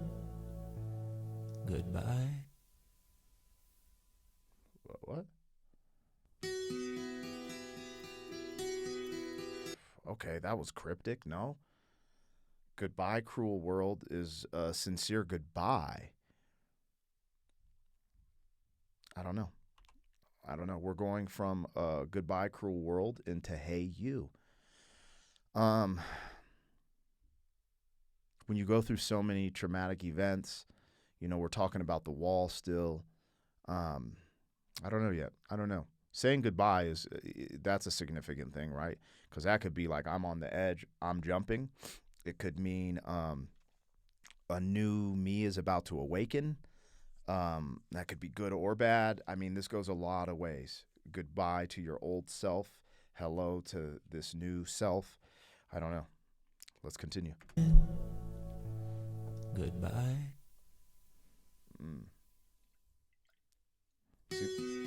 Seems like we're right in the middle of this project, so that seems significant as well. Saying goodbye, then saying hello, maybe. I don't know, because hey, you, I don't know.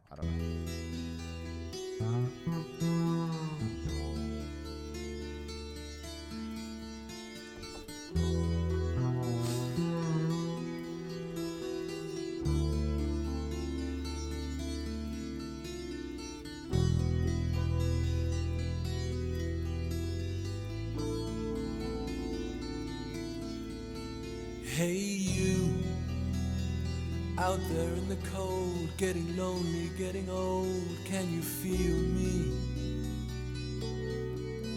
Hey you, standing in the aisles with itchy feet and fading smiles, can you feel me? Hey you, don't help them to bury the light.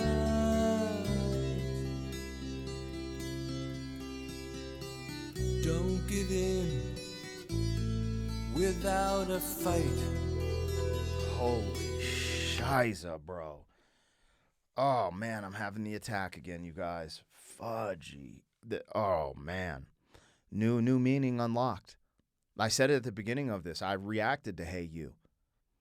But it's so significant along this storyline. The Hey You is the angel on your shoulder. It's your subconscious. We're finally getting a breath of fresh air. We're finally getting a break. We're finally seeing a glimpse of the light at the end of the tunnel. That's the significance of Hey You. Hey You. Hey You. Listen. No. Fight. Things are unfair. Life is hard. Things happen. It doesn't make sense. Don't let it take you out. Don't let them do that. Fight. You can do this. Hey You is that voice. Some of us don't listen to that voice. And some of us left this planet way too early because we didn't listen to that voice. Lord have mercy. This is crazy. These dudes are wild. Oh, I didn't even write this down. Where are we? Goodbye, cruel world. And then Hey You. Hey. Okay. Don't give in without a fight.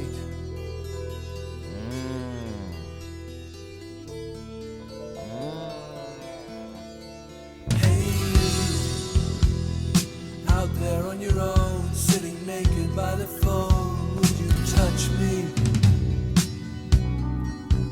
Hey you, with your ear against the wall, waiting for someone to call out, would you touch me?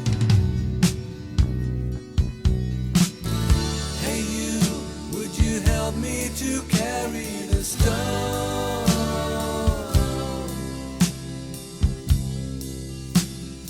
Open your heart, I'm coming home.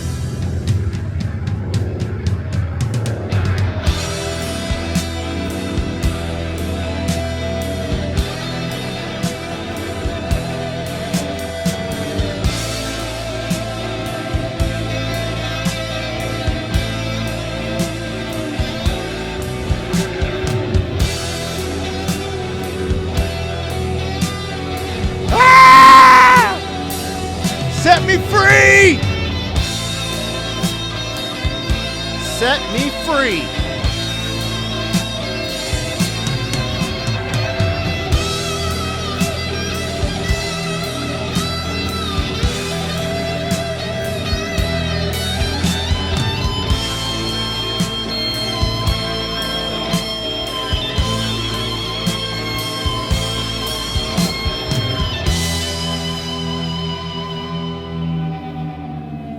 But it was only fantasy.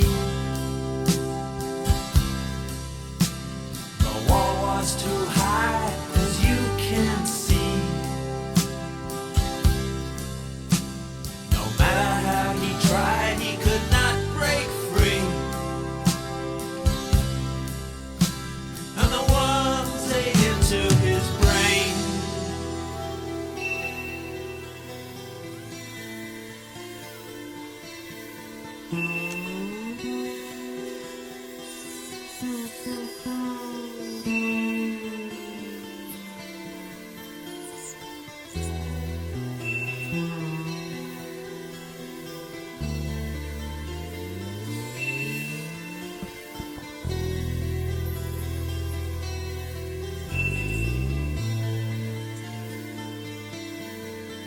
Hey you, out there on the road, always doing what you're told. Can you help me?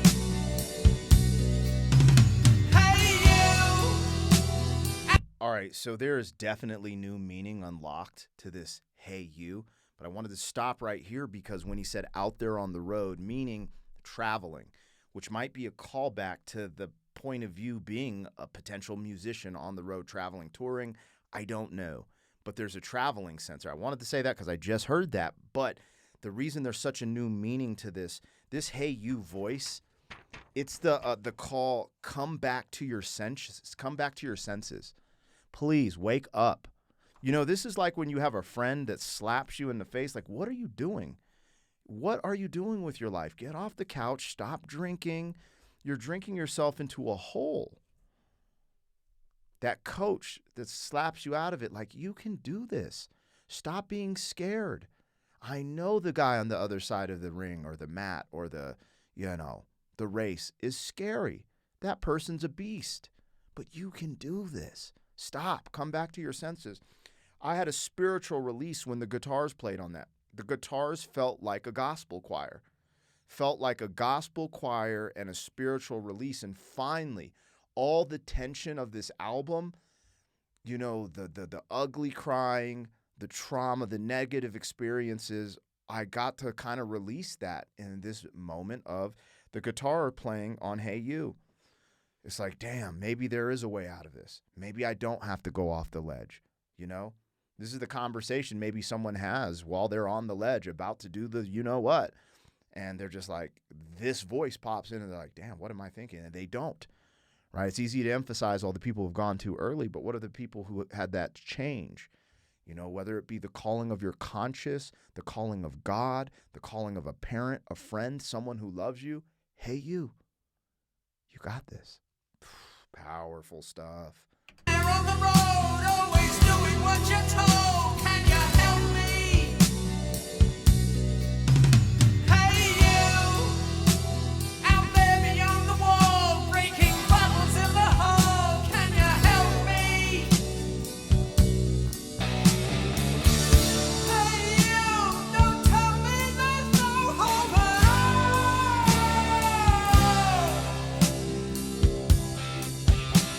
Together we stand, divided with love. I almost missed it, you guys. The "hey you" is a conversation. Holy smokes. It's between your subconscious, conscious, or the angel that I talked about, God, whatever. It's initially saying, hey you, like, wake up, come to your senses. And then you're kind of come about. And like this wall you've built of negative shit, you're hearing the voice come over the wall. Like, what are you doing? And now you're calling back like, can you help me?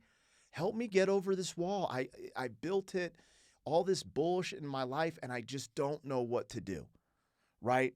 And let's go back. Father leaving, super getting angry after father left, memories. We got brick in the wall, 2, which explains these negative emotions. The mother, taking on her negative parts. Goodbye, blue sky. The impending war. Some type of trauma from something, falling bombs. Empty spaces, going into this dark hole.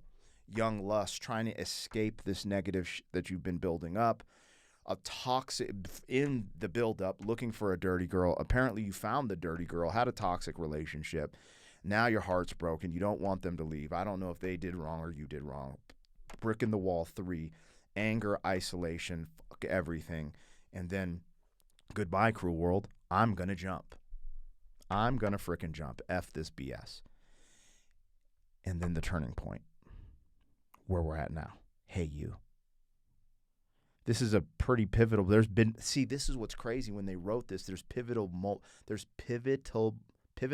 moments throughout this record. And I just keep having these dawnings. Again, if you're watching this in pieces, because I will release this in parts, in like 20 or 25-minute parts, on top of this full reaction, so you guys know I sat here and did not bullshit and interpreted and listened to this authentically one time for the first time with all of you. But it will be released in parts as well. New meaning unlocked. I reacted to Hey You.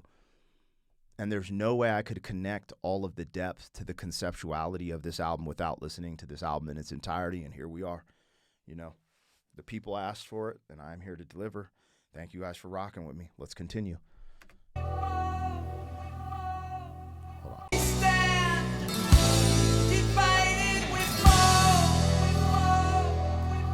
That's true, too. Facts.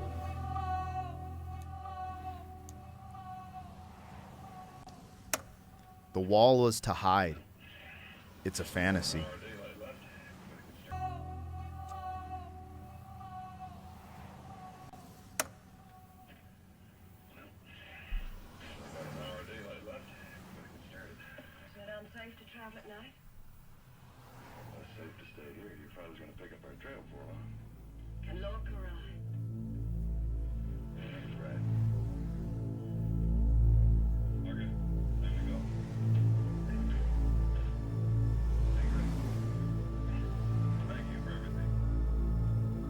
Is there anybody out there?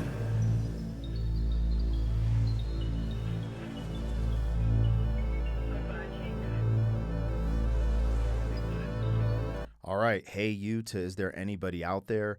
Seems like we have like a television show in the background kind of setting the theme, the mood. The theme has shifted in the music. I do feel like we had a significant pivot with Hey You. There was a change, an awakening that happened with the character in this story. This character may be me. This character may be you. This may be deeper than I think. I'm not sure. They're definitely taking us a walk down the road of the human experience, the human condition. This is what makes timeless art, especially for us humans, because art imitates life, life imitates art. Let's continue. Is there anybody out there?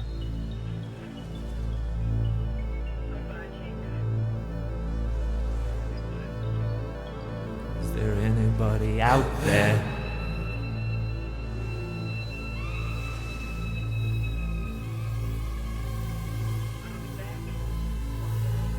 Is there anybody out there?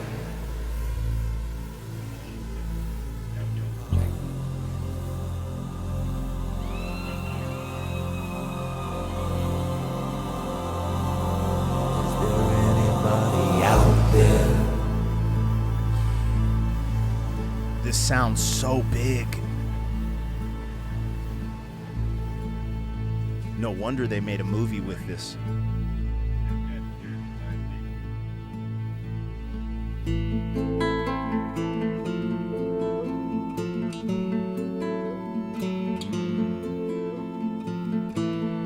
All right, let's acknowledge that we went from Is There Anybody Out There?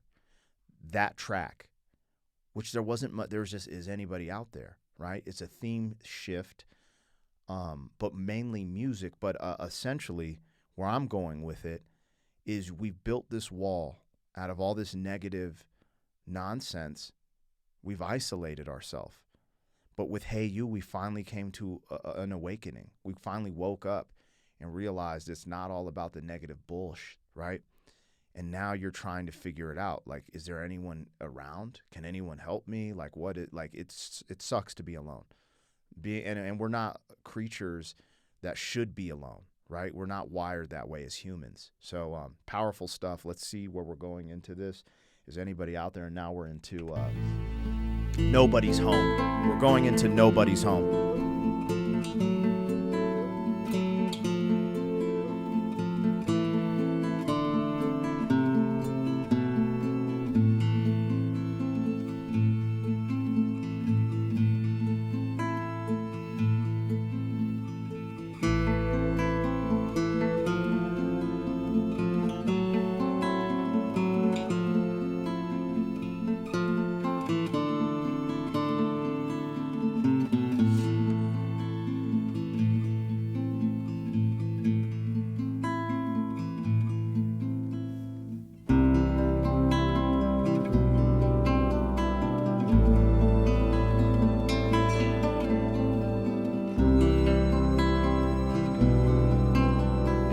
Emotionally, the music has gone so many different places.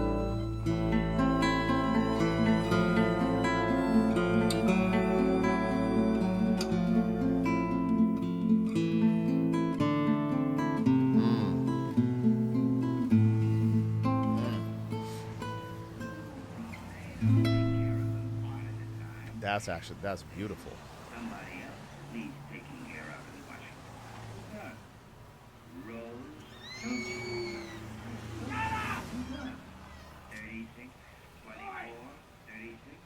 I got a little black truck with me crazy! She was in the Army Division of 1961, and she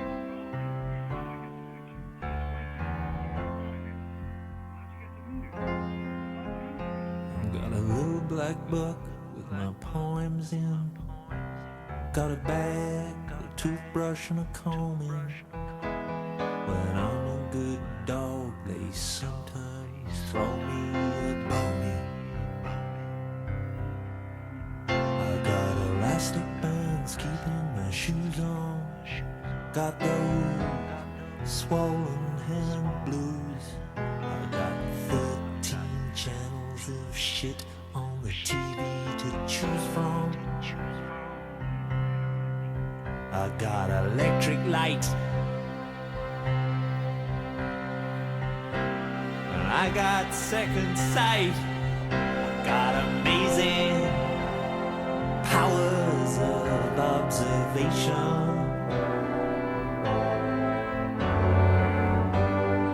That is how I know. When I try to get through on the telephone to you, there'll be nobody home.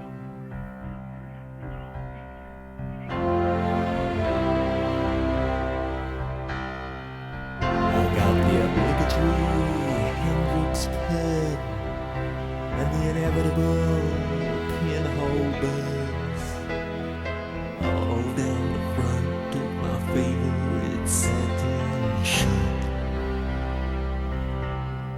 I got nicotine stains on my fingers. I got a silver spoon on a chain. Got a grand piano to prop up my mortal remains. I got wild staring eyes, and I got a strong urge to fly. But I got nowhere to fly to. Fly to, fly to, fly to, fly to, fly to, fly to, fly to. Ooh, babe, when I pick up the phone,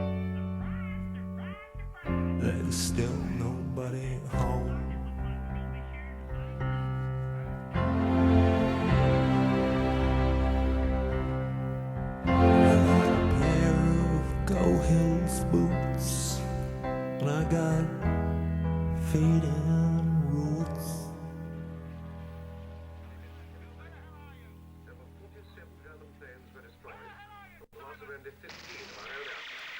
All right. We're leaving nobody's home and going into what looks like Vera, Vera, V-E-R-A. But before that, let's talk about nobody's home. This is so incredible how this story is being told. I feel like the best reaction would be like psychiatrist reacts to Pink Floyd The Wall for the first time. It's like a 4-hour breakdown. Oh, shiza. These dudes are on some stuff, man. They're on some stuff putting this together. Anyways, let's talk about it. Because nobody home, I feel like, and when you see me looking down, it's because I'm writing notes as I listen to this. Nobody's home feels like a realization that you're alone. Like you're actually having that come to Jesus moment, like, yo, I kind of did this to myself, and now I'm alone. And maybe you didn't do all the things to yourself, but you built the wall. The things that happen to you, you know, they say, what is it? Circumstance dictates or whatever, or your environment, you know, da-da-da-da. But it doesn't always. You do have to, you know, take some accountability. And this awakening moment with Hey You is so pivotal, you know, to be like the wall was to hide. It's a fantasy. And then we go into, is anybody out there? And you're seeking, right? A seeker. Then we go to nobody's home, and you're kind of sitting there like, damn, nobody's here. However, this ties back in to the phone call that I thought, I wasn't sure what the hell that had to do with anything. But it's actually kind of an important piece because he keeps trying to call and maybe reconcile this relationship or reconcile with himself or reconcile that wound from whatever that phone call represents. But the cool pivotal moment here is the music and the lyrics. He wants to fly. He no longer wants to crash and burn. There's hope. It's very small right now. It's a subtle thing, and this is just how life is. Little things happen, and you start to change. You're like, oh, it doesn't necessarily hit you cold turkey, right? We go through a process, a grieving process, a mourning process, you know. We found the first glimmer of hope in this story, which has been very dark so far. And we had that glimpse of the light in Hey You. And here it is in the lyrics, momentarily in the music. I want to fly. I admit to that. That's good. That's a good thing. All right, we continue. A pair of Go Hills boots, and I got fading roots.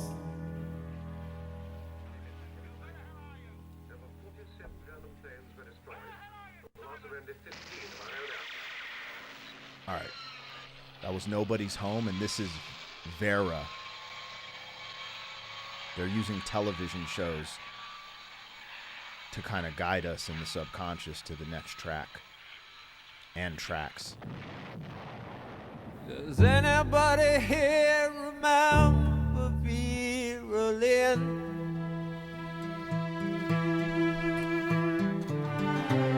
Remember how she said that we would meet again some sunny day?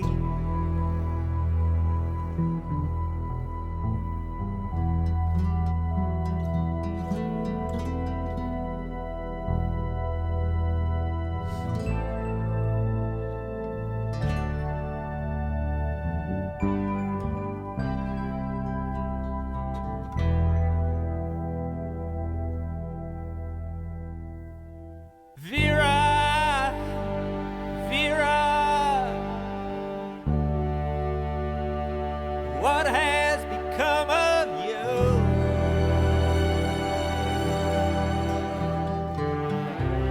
Does anybody else in here feel the way I do?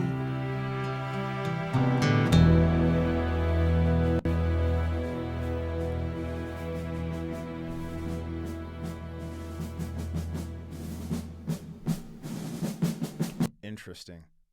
Vera was really short, similar to "Is There Anybody Out There?"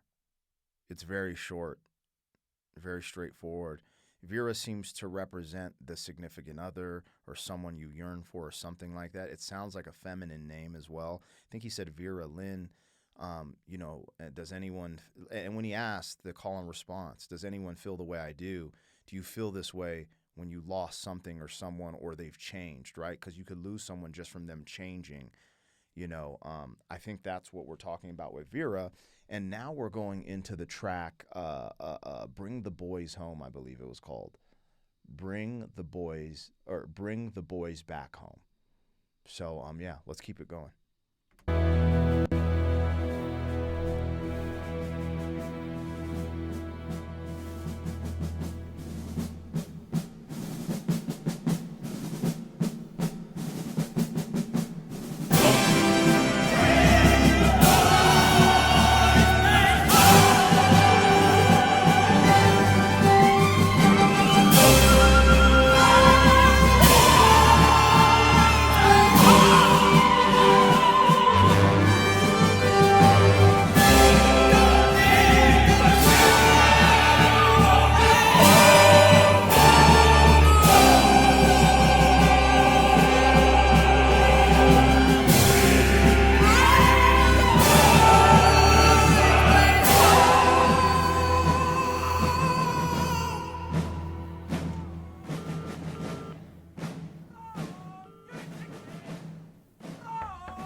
Are you feeling okay? Are you feeling okay?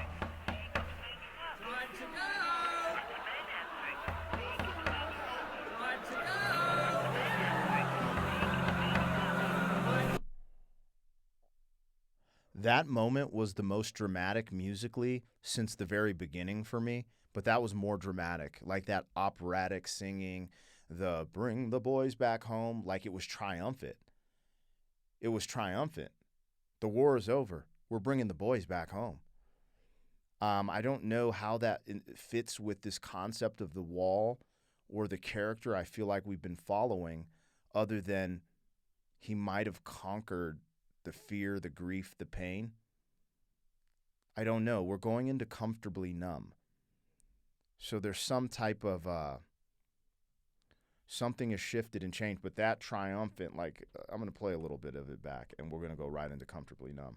But that was really powerful. Like, that stood out to me. And I don't think anything on this album sounded like this moment. Actually, the whole album is kind of wired together really uniquely, and it all, even though it sounds so different, it just fits because of the conceptual nature of this album. This is a true roller coaster, but it's so cohesive. Like this, yeah. Anyways, let's go.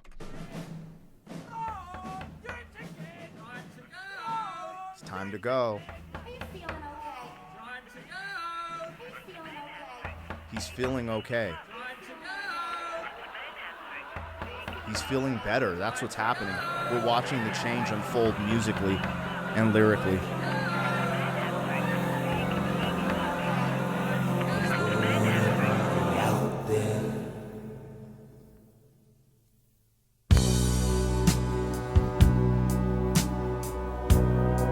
He said, "Is anybody out there?" again. But I think the tonality changed, this triumphant. Yes, he did conquer. He's conquering all these negative things that he's used to build this wall. And it's time to come home. Bring the boys home. There's something there. Let me listen. Then he's like, "Is anybody out there? Is anybody out there?" That's a callback to "Is anybody out there?" He's still searching, but he's in a different, he has a different perspective now.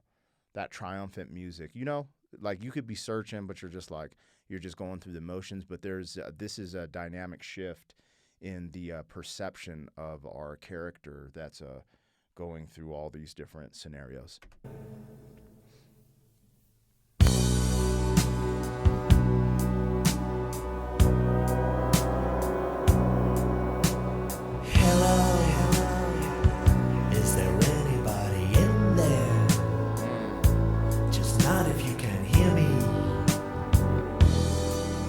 Is there anyone home?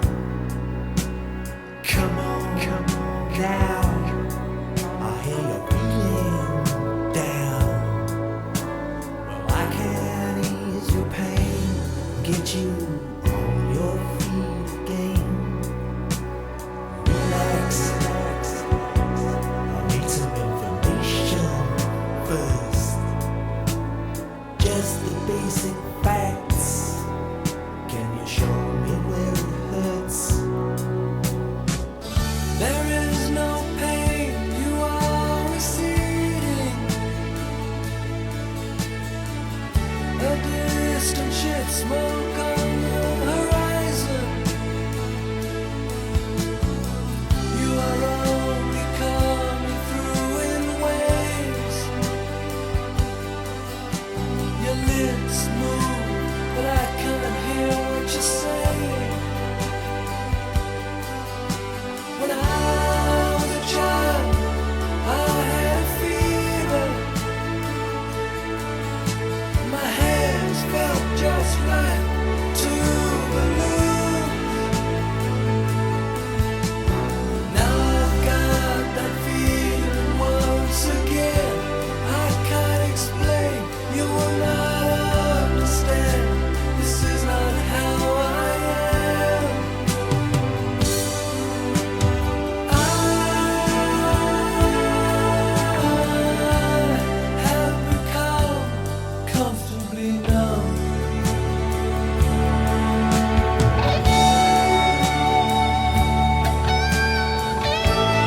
Before we go into the amazing, David Gilmour guitar solo on Comfortably Numb, more meanings unlocked, right? So from an outsider perspective, doing reactions to one song at a time on my channel, I reacted to Comfortably Numb.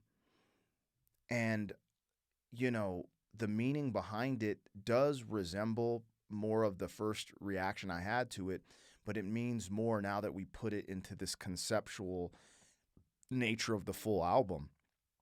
And the perspective shift when we look at Bring the Boys Back Home and Hey You specifically, right? They're taking our time to tell the story of the mind changing and the process you go through, and Comfortably Numb being a coping mechanism, right? The coping mechanism. But at first, that could be negative, right? Because like being numb is not necessarily a good thing, right? Just being numb to the world and stuff, it makes you cold. It makes you cold, like his example with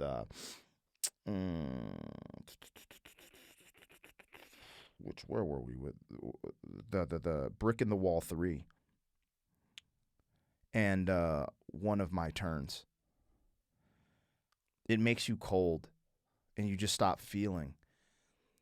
But as his perspective shifted in the storyline, I could see Comfortably Numb differently now.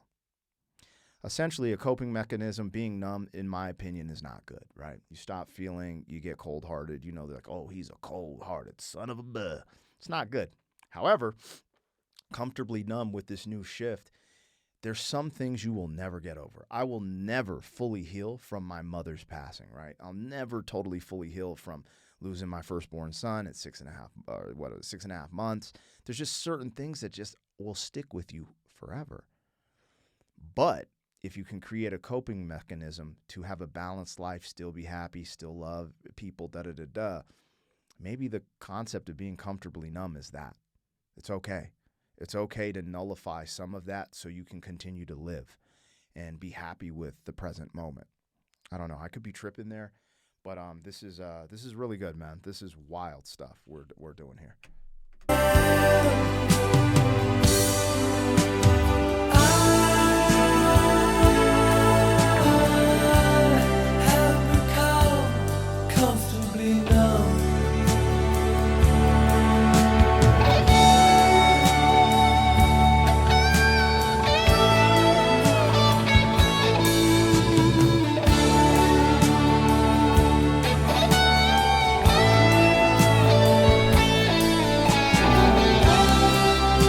David Gilmour is so crazy.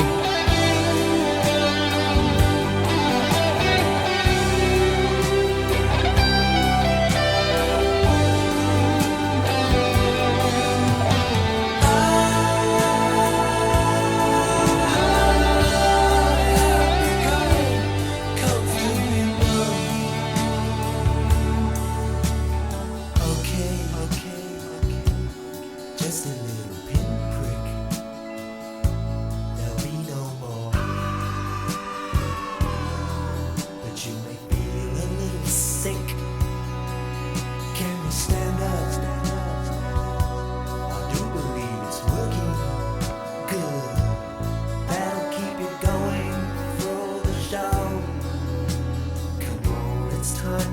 now.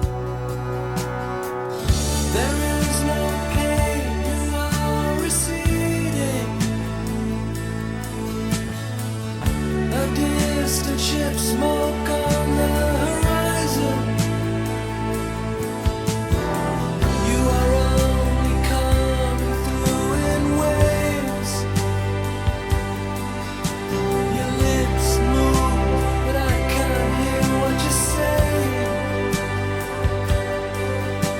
When I was a child, I caught a fleeting glimpse out of the corner of my eye. I turned to look, but it was gone. I cannot put my finger on it now. The child is grown, the dream is gone. I have become comfortably numb.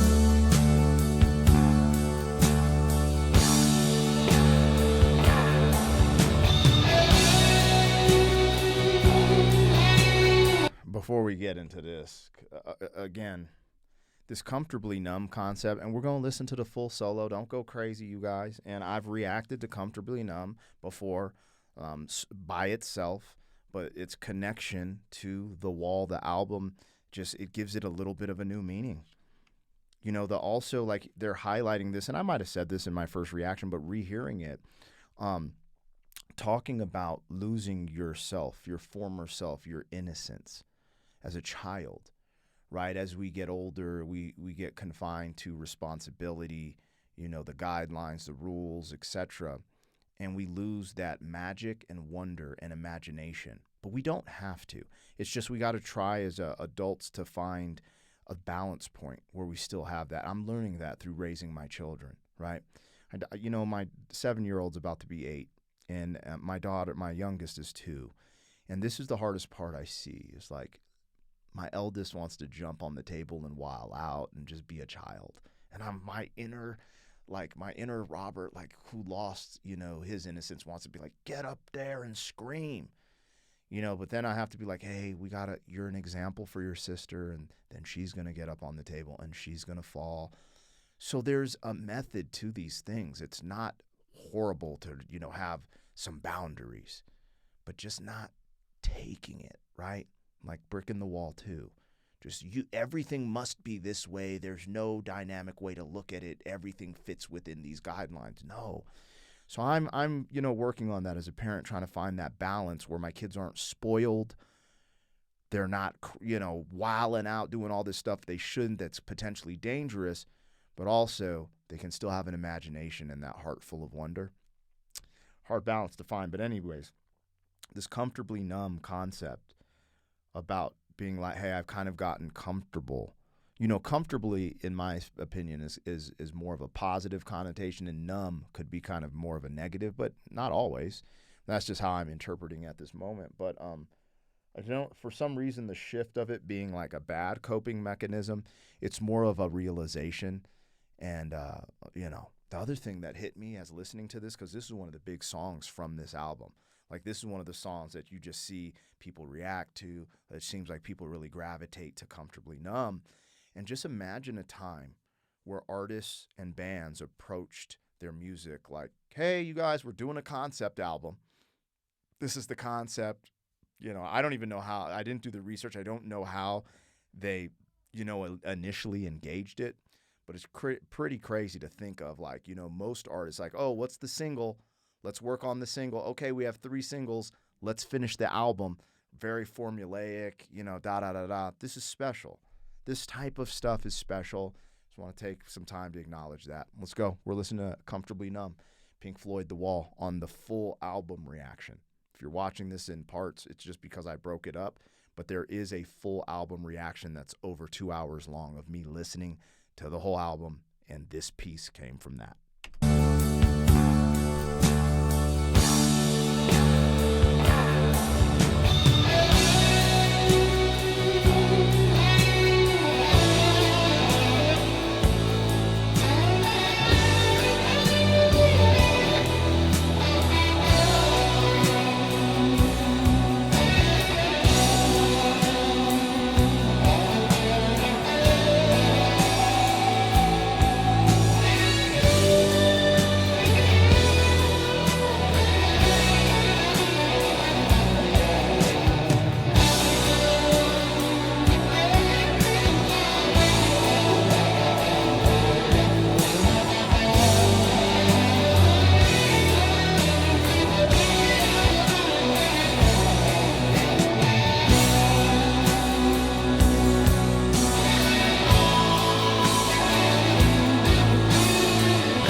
that solo at the end of Comfortably Numb reminds me of Feeling Pain.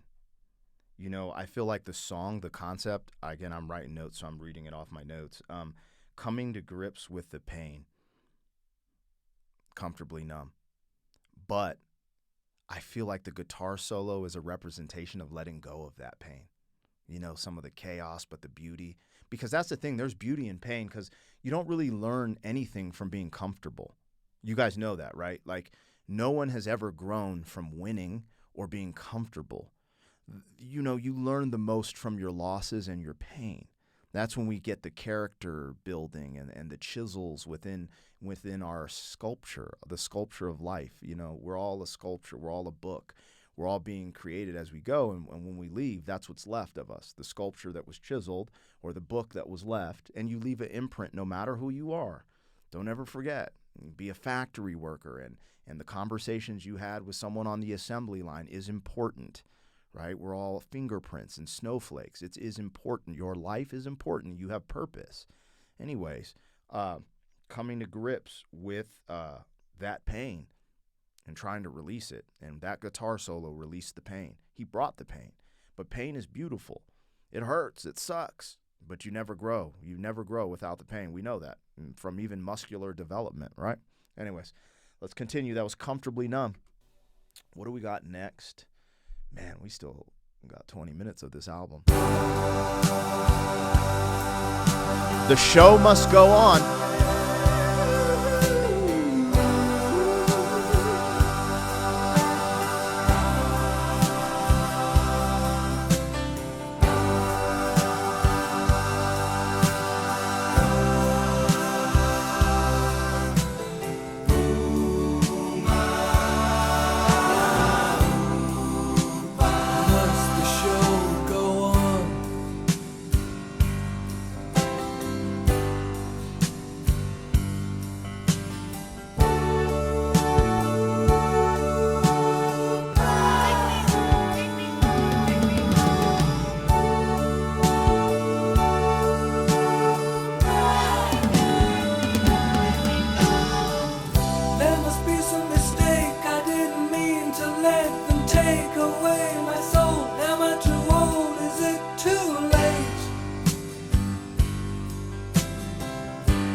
The show must go on.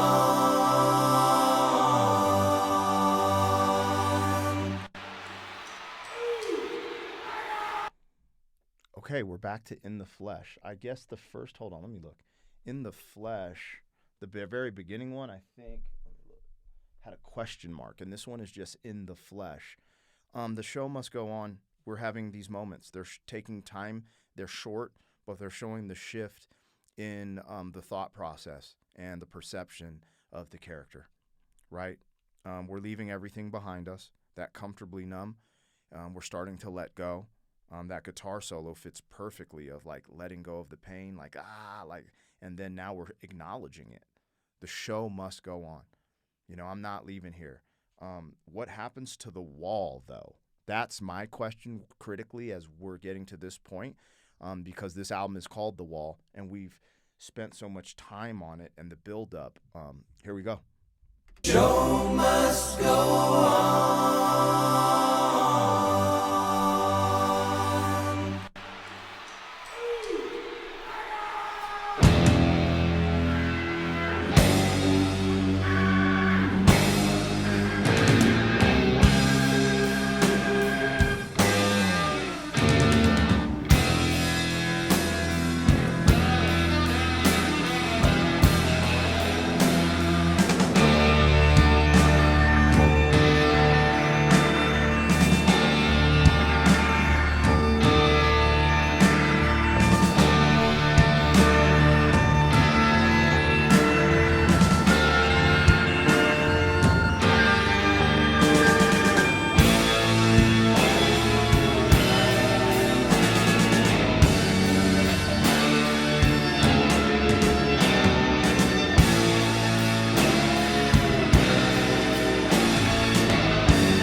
I just wanted to say this. The rock playing before we went into this like choir stuff reminded me of what I called cool rock on Young Lust, which in the flesh, question mark, this is in the flesh, so it's also a callback to the beginning where we asked, do you want to go to the show? Interesting. I don't know what I think of that yet. But I love this. Like, this is the very palatable, like, rock star music that I when I think of rock music, what I'm hearing here and what I hear on Young Lust, that's what I just like, oh, this is just, I don't know how to explain it, but saying cool rock, which is probably really bad, but I'm sorry. You guys, I'm a rough around the edges. Let's go.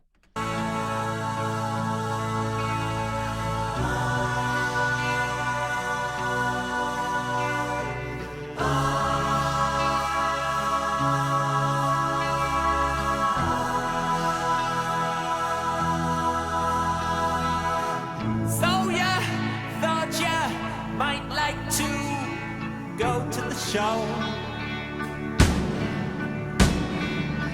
to feel the warm thrill of confusion and space cadet glow.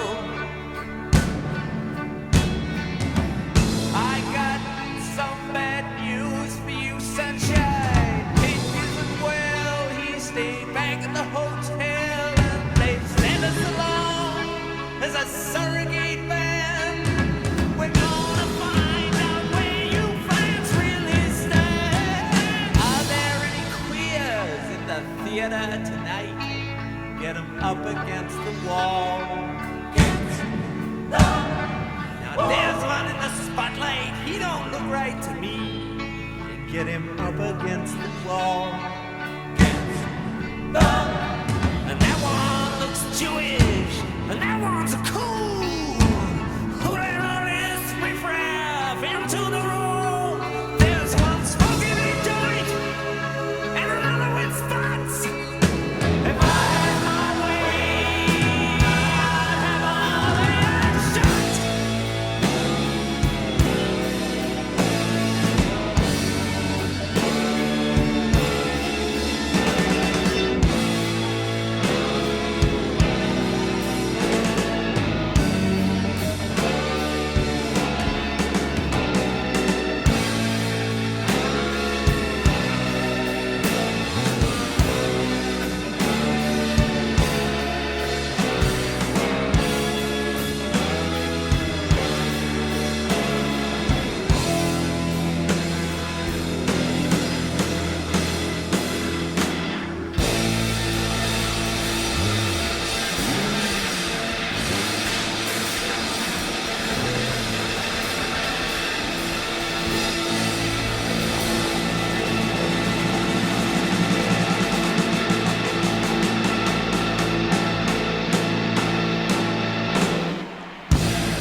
There's something interesting. There's a plot twist here. You know, the angles that I was going with and bringing forth, something twisted here. You know, these things that stood out within in the flesh, The Rock is just cool. But he's telling people to stand on the wall like a lineup. And then he mentions derogatory a term for a black person and then calls out a Jewish person, which would signify profiling or lining someone up on a wall and profiling them. And there's a specific reason this is being done. I'm looking at Comfortably Numb as a coping mechanism to move forward and letting go originally. But there still might be, this transformation might be going in a different direction. I'm not sure. I'm going to bring it back a little bit and let's go into the next track, Run Like Hell. That's it. This is great. I love it. This is just like a movie. I'm just trying to figure it out.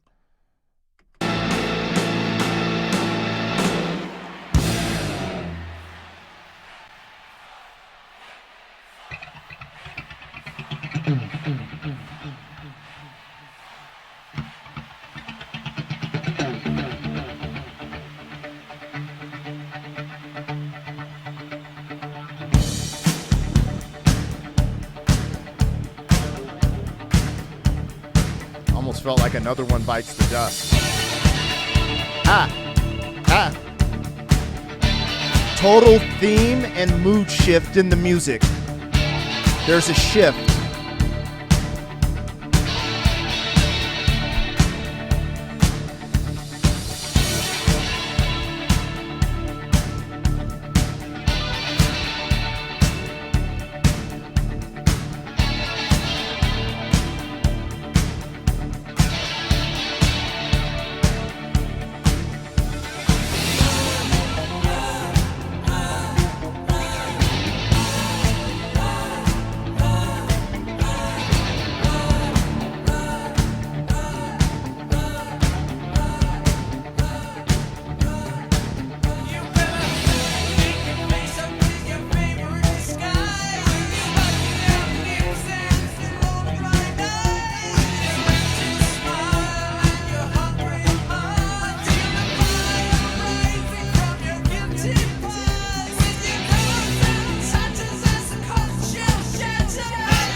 So they push the music out in front of the lyrics on this song, and I'm trying to make out the lyrics because the lyrics are really helping me follow the storyline. I'm bringing it back. Hey, come on. Give me that. All right, I can't get intro. Sorry. My wife's leaving. I got to watch the kid on the monitor as she naps. I didn't know this reaction would take this long. I thought it'd be like 2 hours, and here I am almost on my way to 3 hours. But I don't want to get distracted because we're on to something here. Let me put this up in the flesh part. Line up in profile. Run like hell. There's something going on here, and I'm trying to pick it up. If you guys haven't noticed, I haven't picked up my phone one time through this reaction. Haven't looked up lyrics. I really want to gauge what I hear organically. But this one, like, I was really struggling on making out the lyrics because the music is just so in front of it, which is great. But following along the story, I feel like is important with a conceptual album like this. So we'll see what we get.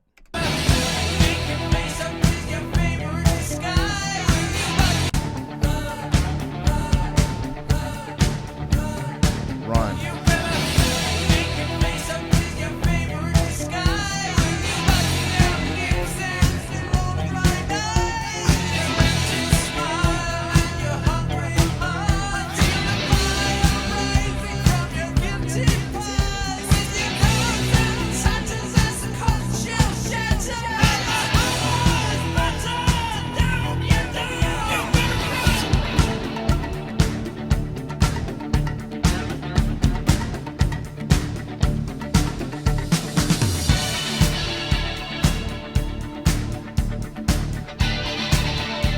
They're taking on these characters of a disguise, guilt, all these different things, and they're saying you're gonna fall. It's gonna fall, and you better run. That's what I'm hearing lyrically. I might be missing a little bit again. If you guys go back and listen to this and you never had heard it before, the music is really pushed out in the front in this one.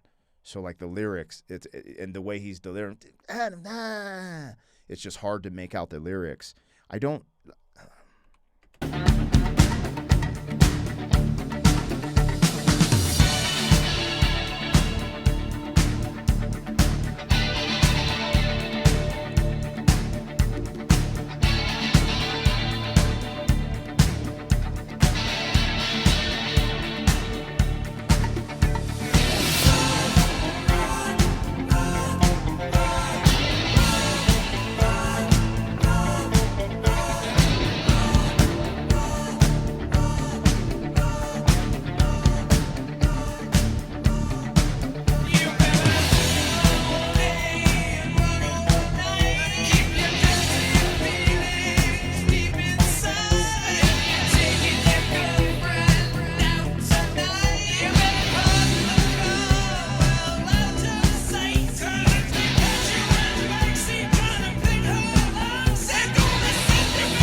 So they're back at the show. There's a bunch of things going on. This is the part where the storyline, I'm not sure where. I think I need a little more answers in the next parts to follow. I felt like in the flesh, there was a flip of the script a little bit, with this concept of like a lineup on the wall and profiling people, and it was almost like a discriminatory type of thing going on. And then we went to the Run Like Hell, which was almost like running from a conflict. And he talked about tearing you down. And I think I'm wondering if we're getting into a place where, the whole concept of this is a wall being built by negative experiences. And if this is just a masterclass in potentially, this part, Run Like Hell, made me feel like the wall's either going to be torn down or is being torn down, and as it falls and the rubble falls, you need to run. But it didn't really say that necessarily, so I don't know, I don't know. But I felt the things they were mentioning in the lyrics of Run Like Hell were conflictive, like these conflicts. If you do this, you better do this, and then that run like hell. Also, running like hell after the flesh. When we think of things of the flesh and we think of the lyrics in that one specifically, maybe trying to get away from that, because that's still the old you pulling you back to this concept of all these negative experiences from the bricks being negative experiences, building this wall. There's something to these that flow together, right? Like you're saying, the show must go on. You're comfortably numb. You're okay with you're okay with this, that comfortably numb might actually turn into a bad thing. Like, I'm okay with these bad things. And we're seeing a shift here. I'm not totally sure. I'm going to keep vibing. Have had an extreme experience going through this whole storyline. And I think we're getting close to the end. So I'm just going to continue.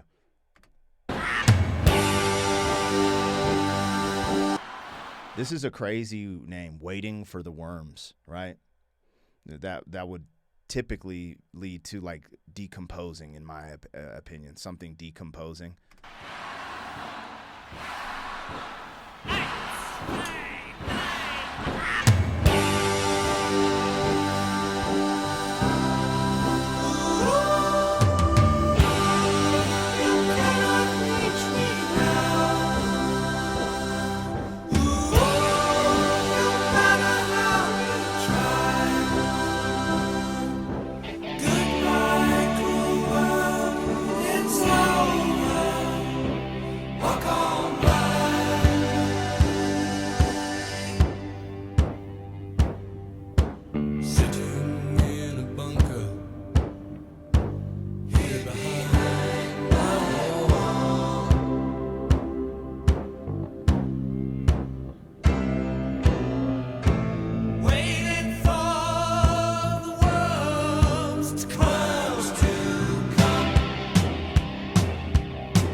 Waiting.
this is so powerful. This shift, holy shiza.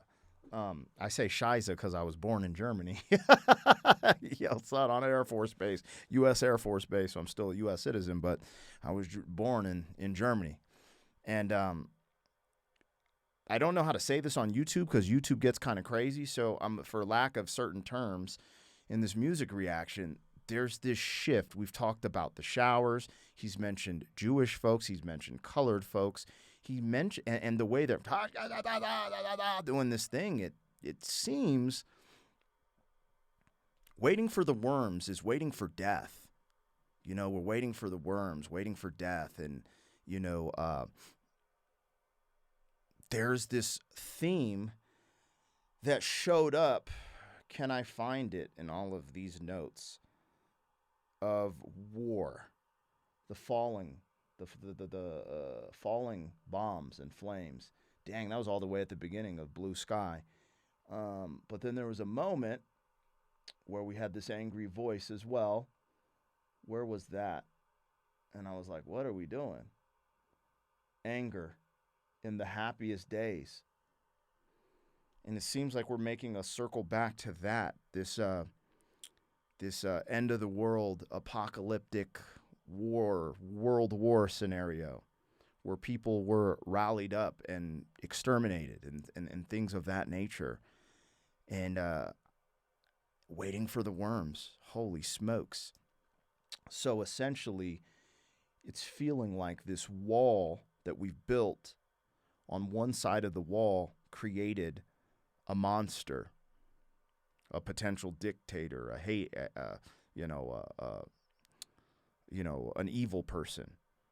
That's what it seems like here so far. I don't know. This is a curveball in the story because it feels like there's different stories aligning here. I don't know if I'm going to be able to connect them all, but because there's also this character, right, that we're saying is this. But I was leaning into him being like a musician or something, you know. I don't think this has to be literal. I don't know. I'm going to bring this one back a little bit. Waiting for the worms is wild, actually. My friend, all you have to do is follow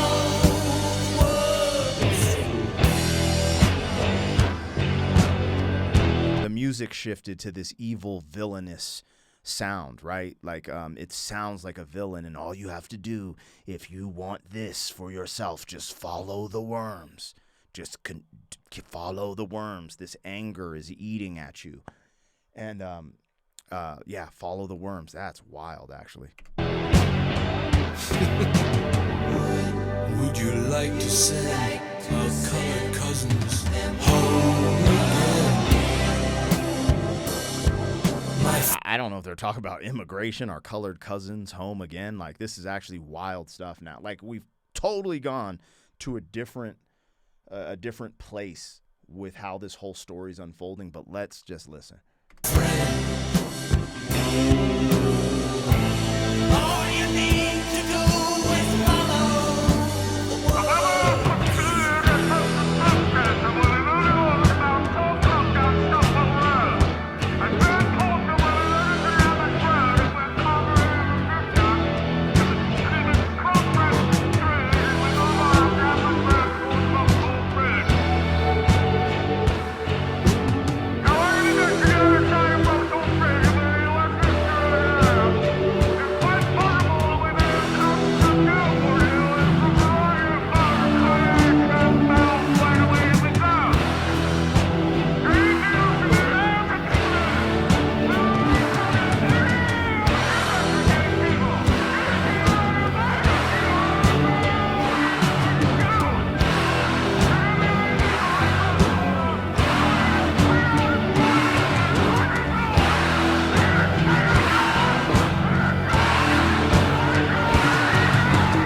Oh my God. Like, I wish y'all could see in the camera, like the hair is standing up on my skin. You know,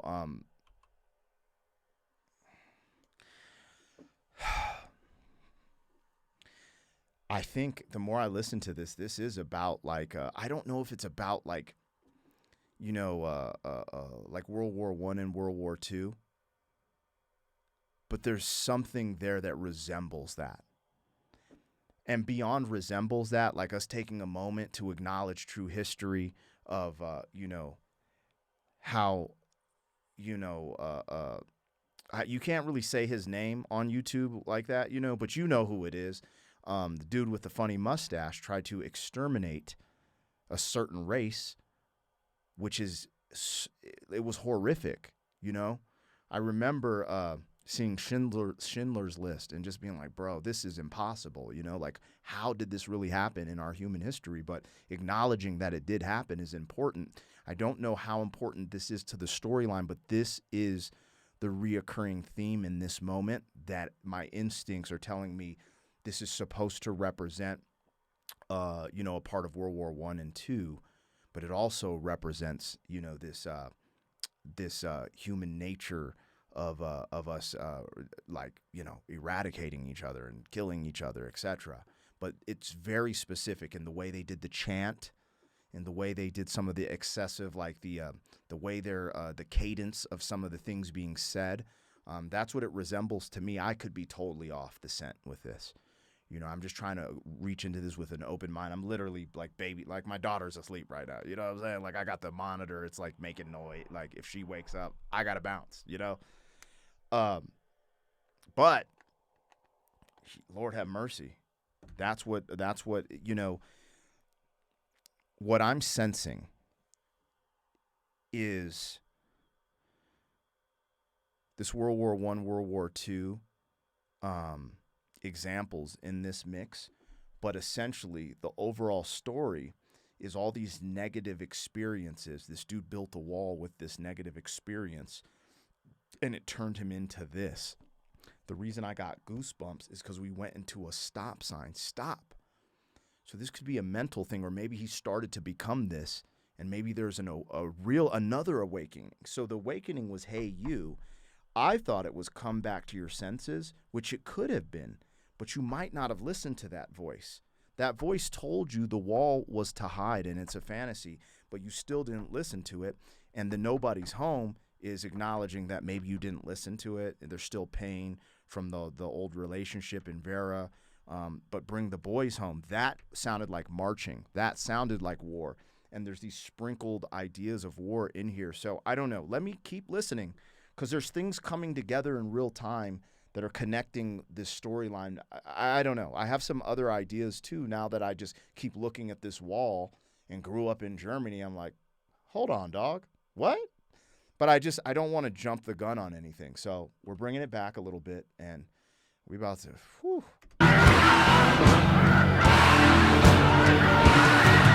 This chanting is insinuating everything that I'm saying. And yes, I'm beating around the bush slightly because they didn't say, there's an interpretation, and it's vague for a reason, but they are implying certain things, right? Also on YouTube, it's just better to speak in things in certain ways, because YouTube can get weird with certain concepts or conversations that trigger certain flags and stuff like that, and I'd rather not do that. But I think acknowledging history and the tragedies that happened to people in history is important. So, See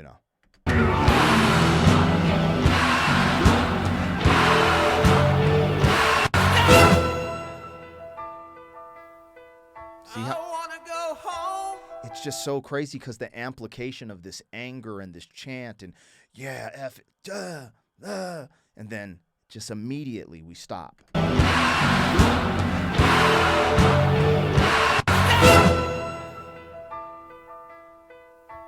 wanna go home. Take off this uniform and leave the show. And I'm waiting in this cell because I have to know. Have I been guilty all this time?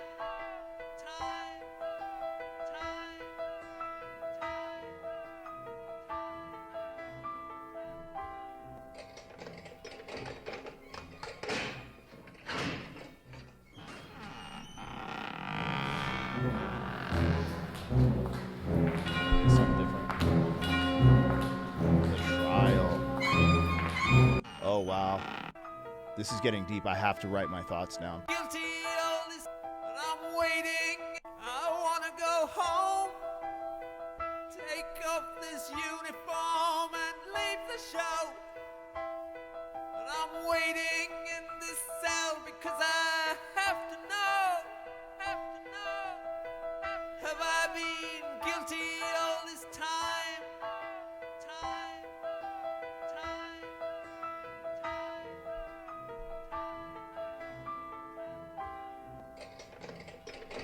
All right, so we're going from stop into the trial.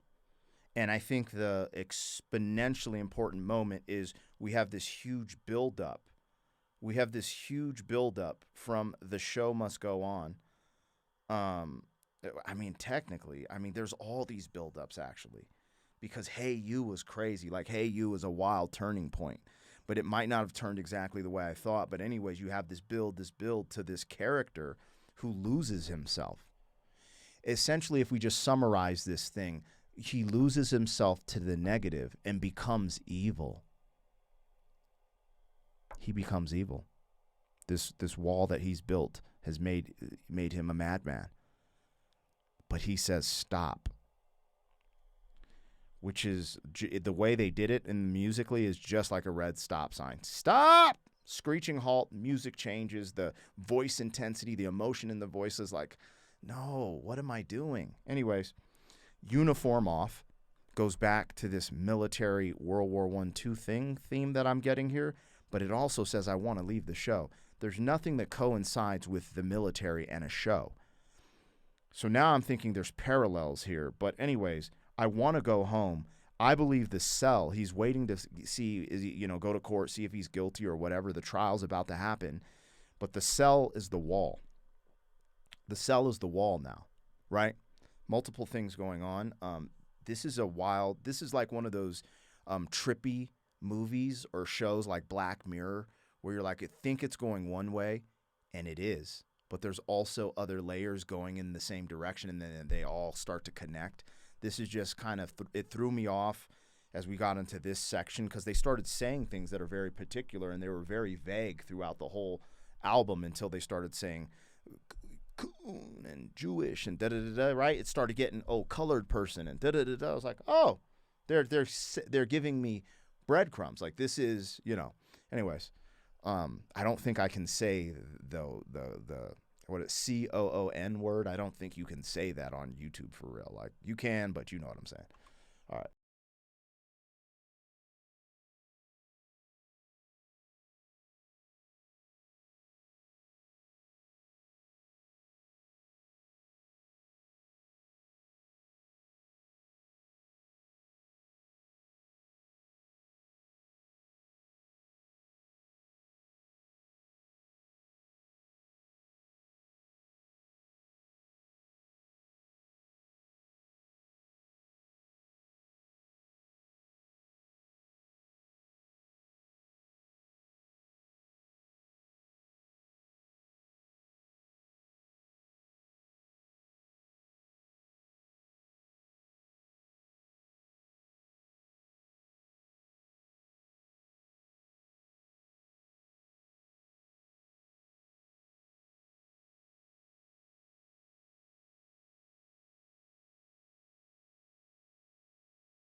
I got to write this down. This idea of the trial being like, it sounds like a circus, right? But it also sounds like a some type of performative musical, and that all of this is for show. And the moment he started having feelings of remorse, of pain, and acting human again, they're like, that's not going to fly. You know, it kind of makes me feel like some of these movies where I don't know how to explain it exactly, but I totally get it. This whole premise of it's almost like they're painting this picture that he's crazy for actually having feelings, for actually being human and having remorse or having emotions and stuff like that. They're kind of crucifying him for that. That's what it feels like right at this moment. And then the way they're performing it is totally different from anything we've heard on this album so far. Crazy, ha, ho, ha, ho, hey. I'm like, dog. Yeah, we're getting close to the end of the album, you guys. I'm like excited to see where this goes and what else I can unlock from this off first interpretation. Let's keep.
Sometimes you just have to listen.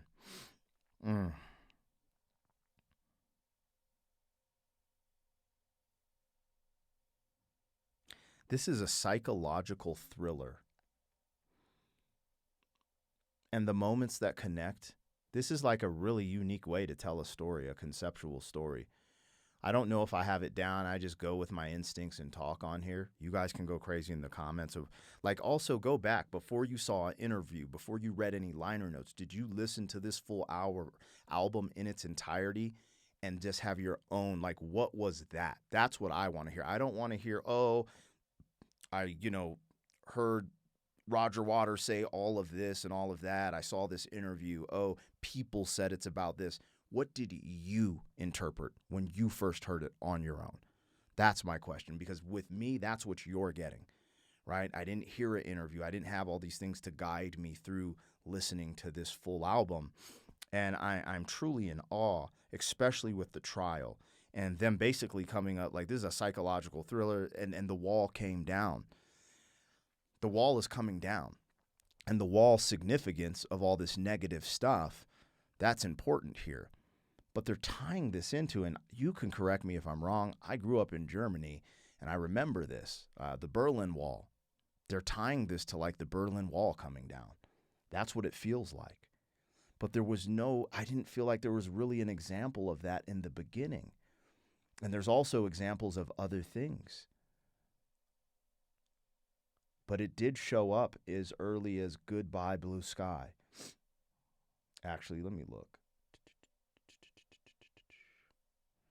Yeah, I think that's it, because where's that the other part? I'm going to go through all these notes before we ride out of here. Oh no, the Happy Days. That's interesting. The Happiest Days. Now I don't know if, now I have all these questions. Now the interpretation of this changes because, Thin Ice, when it says his father flew over the ocean, you start to wonder, was he flying to war? His father, I don't know. I have no clue. I have no damn clue. But I'm going to try to piece this together the best way I can as we ride off into the sunset. Let's listen to this last track. This last joint is called Outside of the Wall.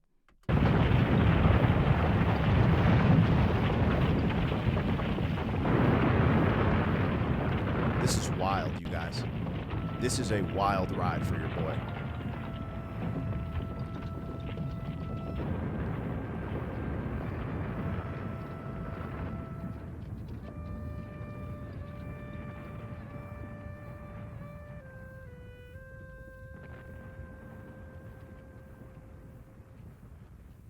All alone or in twos, the ones who really love you walk up and down outside the wall.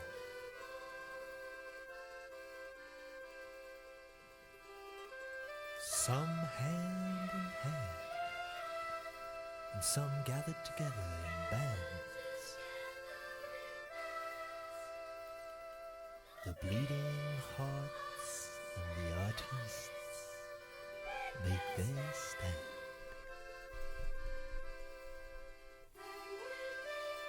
And when they've given you their all, some stagger and fall. After all, it's not easy.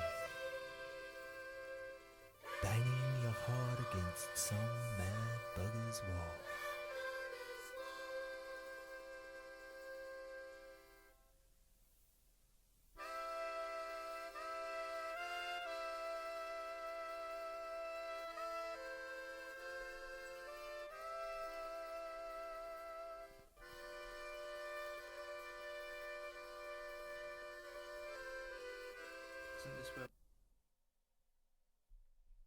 What did it say at the end?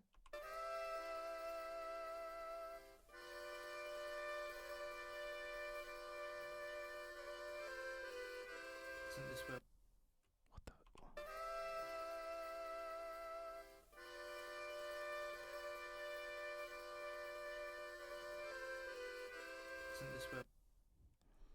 Hold on. This is okay. This is crazy. I don't know what it said at the end or if it got cut off a little bit. Oh, there's so much here. So outside of the wall, you tore down this wall of negative experiences, and there's like a peacefulness, a calmness, and trying to get used to this different view of things.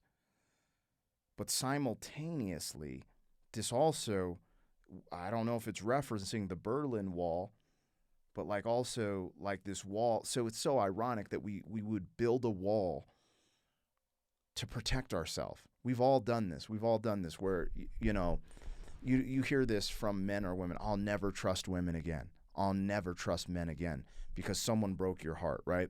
That's a brick in the wall.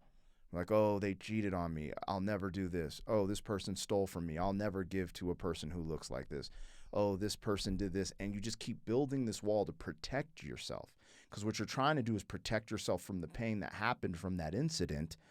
But when you build a wall with those experiences, you actually isolate yourself and hurt yourself more. That's what's totally on display demonstration of this concept of the wall. But then we have this unique experience as it kind of correlating with, the human experience of, the world wars and the Berlin Wall. And the Berlin Wall came down as well. And I feel like they started highlighting this concept of the world wars with that. But if you only focus on the world war aspect, you lose some of the principles, the blueprint of, and I wrote this down, the key moments in this for the character was the dad, the mom, the teachers, the potential war when we talked about falling bombs, and his relationships or relationship. That's what created the wall. It seems like there's multiple stories intertwined here. Hold on, though, real quick. I want to hear this. So,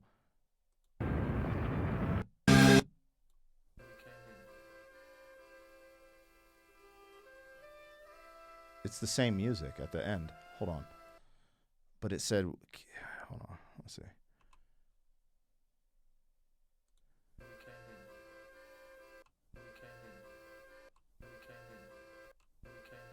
We came in. And what's it saying at the end?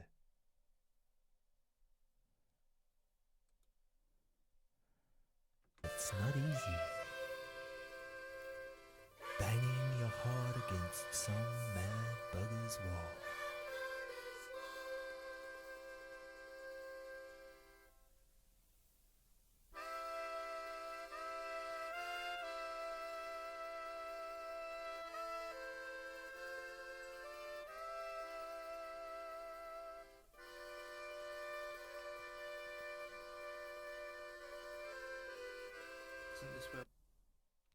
I feel like that got cut off.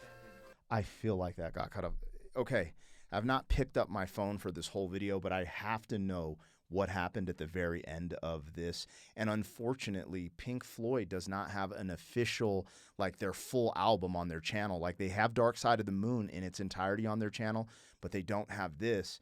And I don't know. Also, these were put on records, so like reach, I don't know. But I need to look this up. What is the last thing said on Pink Floyd's album, The Wall? The very last thing. It seems like it got cut off in the version I'm listening to. Just the last thing at the very end of the album. I have to know.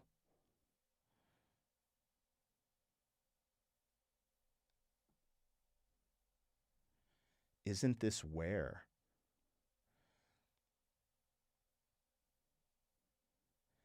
It's saying, isn't this where?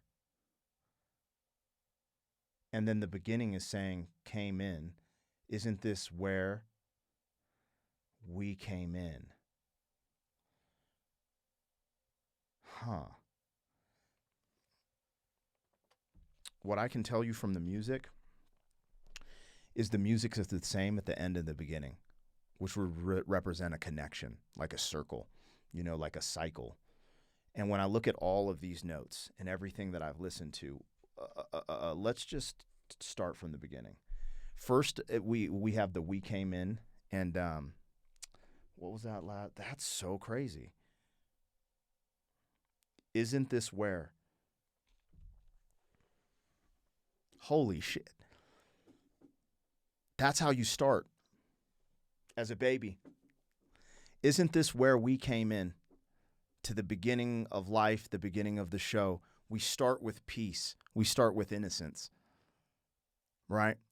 Isn't this where we came in? And that's once we tore the wall down, once we finally tore the wall down of all this negative experience, we have a chance to start over. Isn't this where we came in? Holy shiza, these dudes are crazy. If that's what that is, I don't know if that's what it is, but that's how I'm reading it, right? Because the music's the same at the beginning and end. Isn't this where we came in? And now that the wall is down, that would make total sense. That would make total sense. I don't know. All right, so we started in the flesh, question mark. It was a point of view. You know, do you want to go to the show? Then thin ice, skating on thin ice, the fear from the cracked ice. I think the baby was in that part. We start going down the storyline of a character from birth, right? The dad left, just a memory, flew overseas. We know that, right? Does that connect with this, potential World War scenario? Possibly, but possibly not. He might have just left. This is where we learn what the bricks, the symbolization of the bricks is. We learn that within the song Thin Ice and the significance to the whole story of building a wall, which is building the wall with negative experiences and, maybe trauma, abuse, etc. Then we go into the happiest days, which the music didn't seem happy at all. And there was an angry moment. This is actually the first moment where we hear the character that shows up that kind of sounds like the character of the World Wars that we start hearing at the end. It's the first moment you hear the anger within that voice that sounds like, the dude with the funny mustache. And it seems to represent his adolescence. And maybe he was angry in adolescence from not having his father. And then also maybe this parallel with, this the more I read this, it's just like, bro, Berlin Wall. What are we talking about? It coincides, this story of this character coincides with the Berlin Wall. Okay, Brick in the Wall 2. Brick in the Wall 2, we kind of know, we reacted to this. This is more negative, but this is where I had the changing. I understood what it actually meant. Originally, I thought the brick in the wall was, the cog in the machine, us being on the hamster wheel, sheep in the system. But it wasn't. It was actually saying the teacher is just adding another brick to the wall by treating this person this way, kind of undermining their imagination and all these other things, which also coincides with trying to make them fit in society and just everyone be the same in society. Mother. So this acoustic, when we come into Mother, the acoustic represents trust and intimacy and confiding in the mom. And but then the mother, inadvertently, not really knowing, her sheltering of this character is actually, adding another brick to the wall. I'm still talking about Mother here, but he starts going into needing his mother's approval for who he finds as in dating, like another woman, right? But then he talks about his mother, being high. Goodbye, Blue Sky. He did, with all of this and Goodbye, Blue Sky, so with the mother part, he's a mama's boy, is what I'm guessing. And Pops never came back. Or maybe he got taken out in the war. I don't know. Empty spaces. Isolation, the edge. This is where I had a real personal, emotional moment with this moment, because it brought back a lot of, memories of certain things that brought me to a really dark place that since then I've come out of. And I didn't want to be like crybaby, oh, woe is me, because I know people have gone through harder things than I've gone through. But I think recognizing that it's all about perception, and we all go through hard things. So we could scale it and be on a spectrum, this is worse than others, but it's really about how someone internalizes it and feels it, right? So I don't want to act like woe is me, my life is the worst, because it's absolutely not. It was just a dark point in my life. But anyways, Empty Spaces really opened me up. Some tears were shed. And then we went into Young Lust, which felt like escapism, trying to escape from this empty place, looking for a girl, a dirty woman, a dirty girl, if I remember correctly, a woman to make me feel like a man. But that's when I entered this concept of cool rock, which it just sounds cool. Like, sounds like 80s hair band, like we getting it. One of my turns, love turns gray. A toxic relationship has made him grow cold. Don't leave me. This is the moment where I had a reckoning with the way he presented the vocals. I didn't really like the vocals. It wasn't aesthetically pleasing to my ears. But what was what the symbol was. The symbol of the way he was singing that part was ugly crying. That ugly cry on a pillow when you lose something or the worst catastrophe in your life has happened. And I think I've never heard a better representation of that than this moment right there. Brick in the Wall 3, anger, isolation, F everything around me, goodbye cruel world, I have changed, I'm ready to go over the edge, I'm ready, I'm done, I'm on the edge, I'm out, I'm jumping. But then we have Hey You, which I thought was the angel on the shoulder. Don't give up, come back to your senses. You know, there's a spiritual release in this guitar riff. Whether it goes evil or good is there to be seen. But the important part was the wall was to hide. The wall is a fantasy.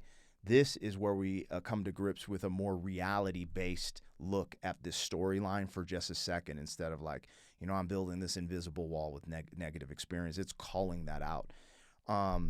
Is there anybody out there? It's a very short song, but he's looking. He's a seeker now. He's seeking the truth. He's seeking some answers. Nobody's home. That realization that you're alone. There's a telephone call to try to reconcile a relationship. You know, but there's no answer. You know, I believe that's in this part, right? But anyways, trying to reconcile the relationship, but the one note I put, there was hope, because he did mention, I want to fly.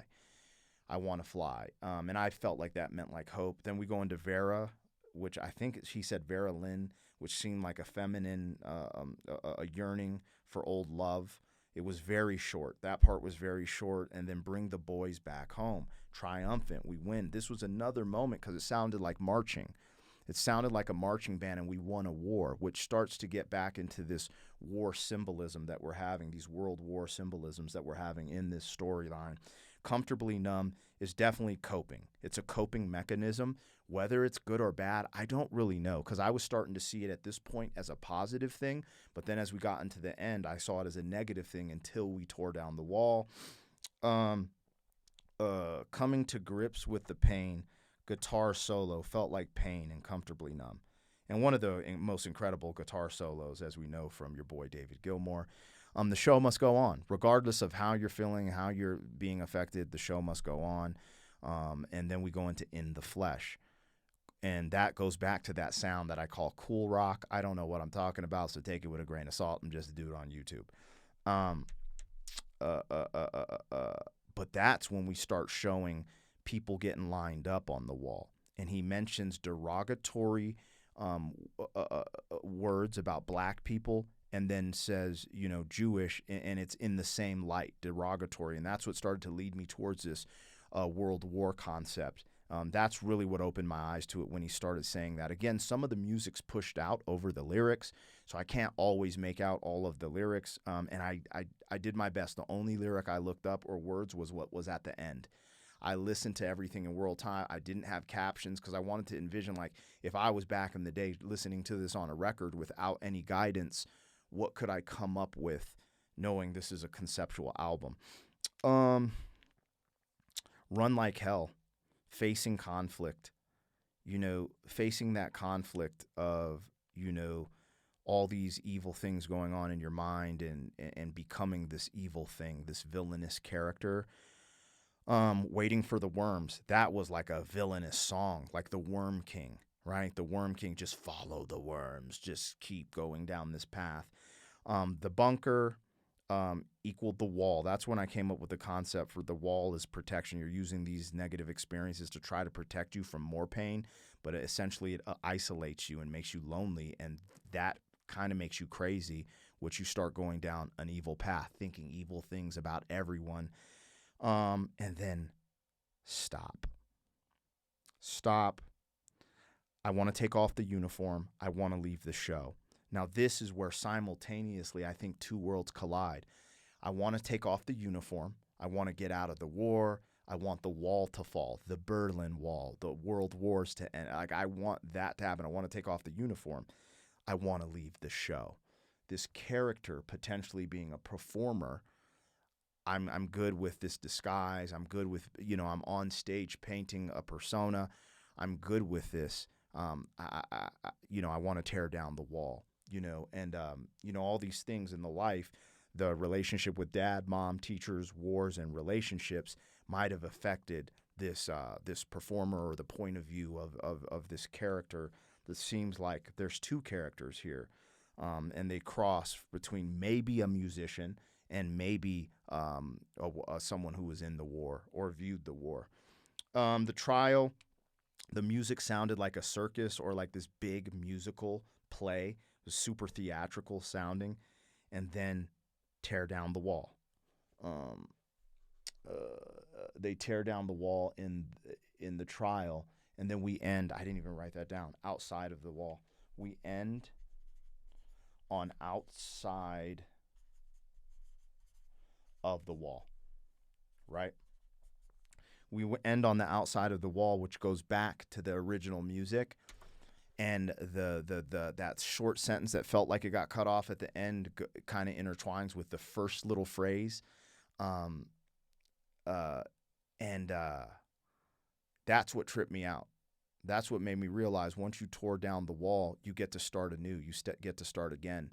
And unfortunately, at the beginning of this album, he started off on the wrong path, and it went down this egregious area to becoming literally a villain and then wanting to stop, and make his wrongs a right. That's what I'm getting from this storyline.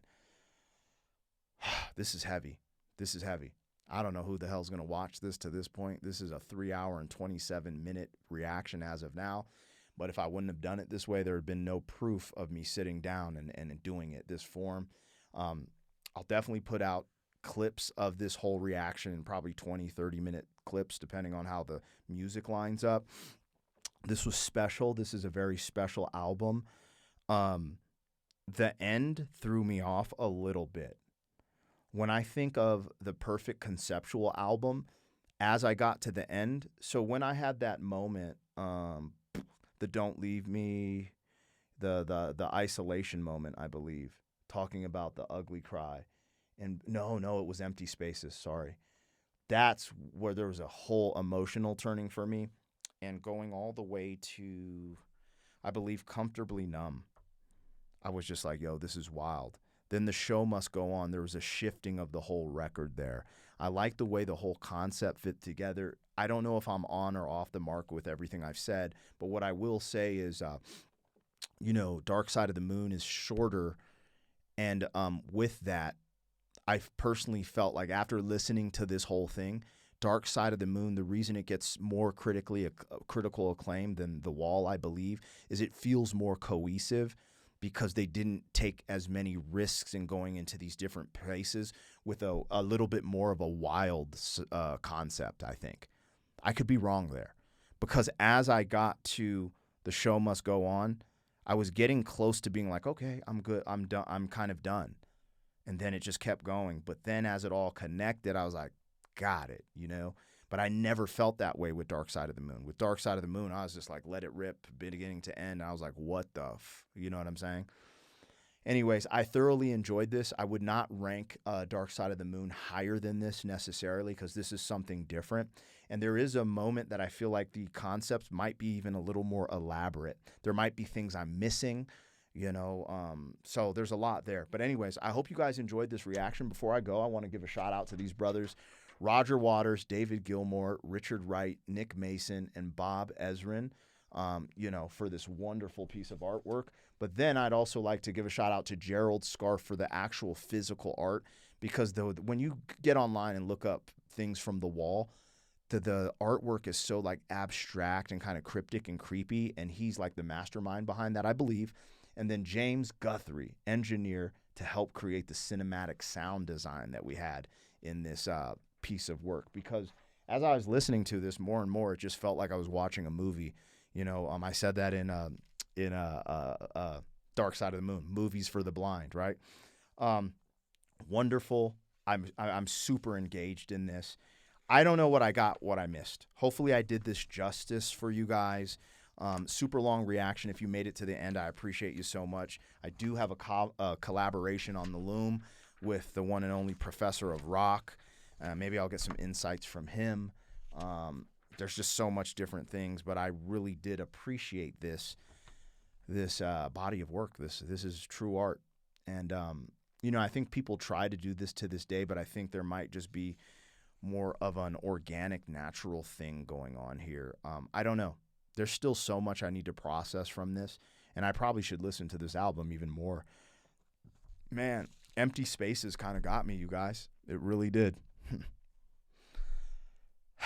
Anyways, I'm supposed to watch the full movie, The Wall. I don't know if I have time now, though, because I got to see what my daughter normally only naps for like 2 hours, and I don't want to start that movie and then have to go. So I don't know. I got to call my wife after this. This was great. This was great. Thank you guys for showing up for your boy. Always support the original content. You guys know this is not a substitute for the original. People are here for the commentary, the reaction, the breakdown. I literally push pause and interrupt every song, so this isn't a substitute. If you want to listen to the original the way it was intended, please go to Pink Floyd's, streaming platforms and official site and listen to their music. I want that to be known because, we deal with a lot of stuff doing reactions with the copyright claim system and labels. Never the artist. It's never the artist. It's always the BS behind the scenes. But I like to put that out there because one day, they're going to see this and be like, oh, yeah, like it isn't a substitute for the original. Like no one is coming here to listen to Pink Floyd's album, The Wall, for the first time because there's no, I break it up so much. You know what I'm saying? But some things have to be said. I love you guys. Thank you, man. Another weekend with my people. All right, I'll see you on the next one. Thank you for being some man. 40 years down the road, back again.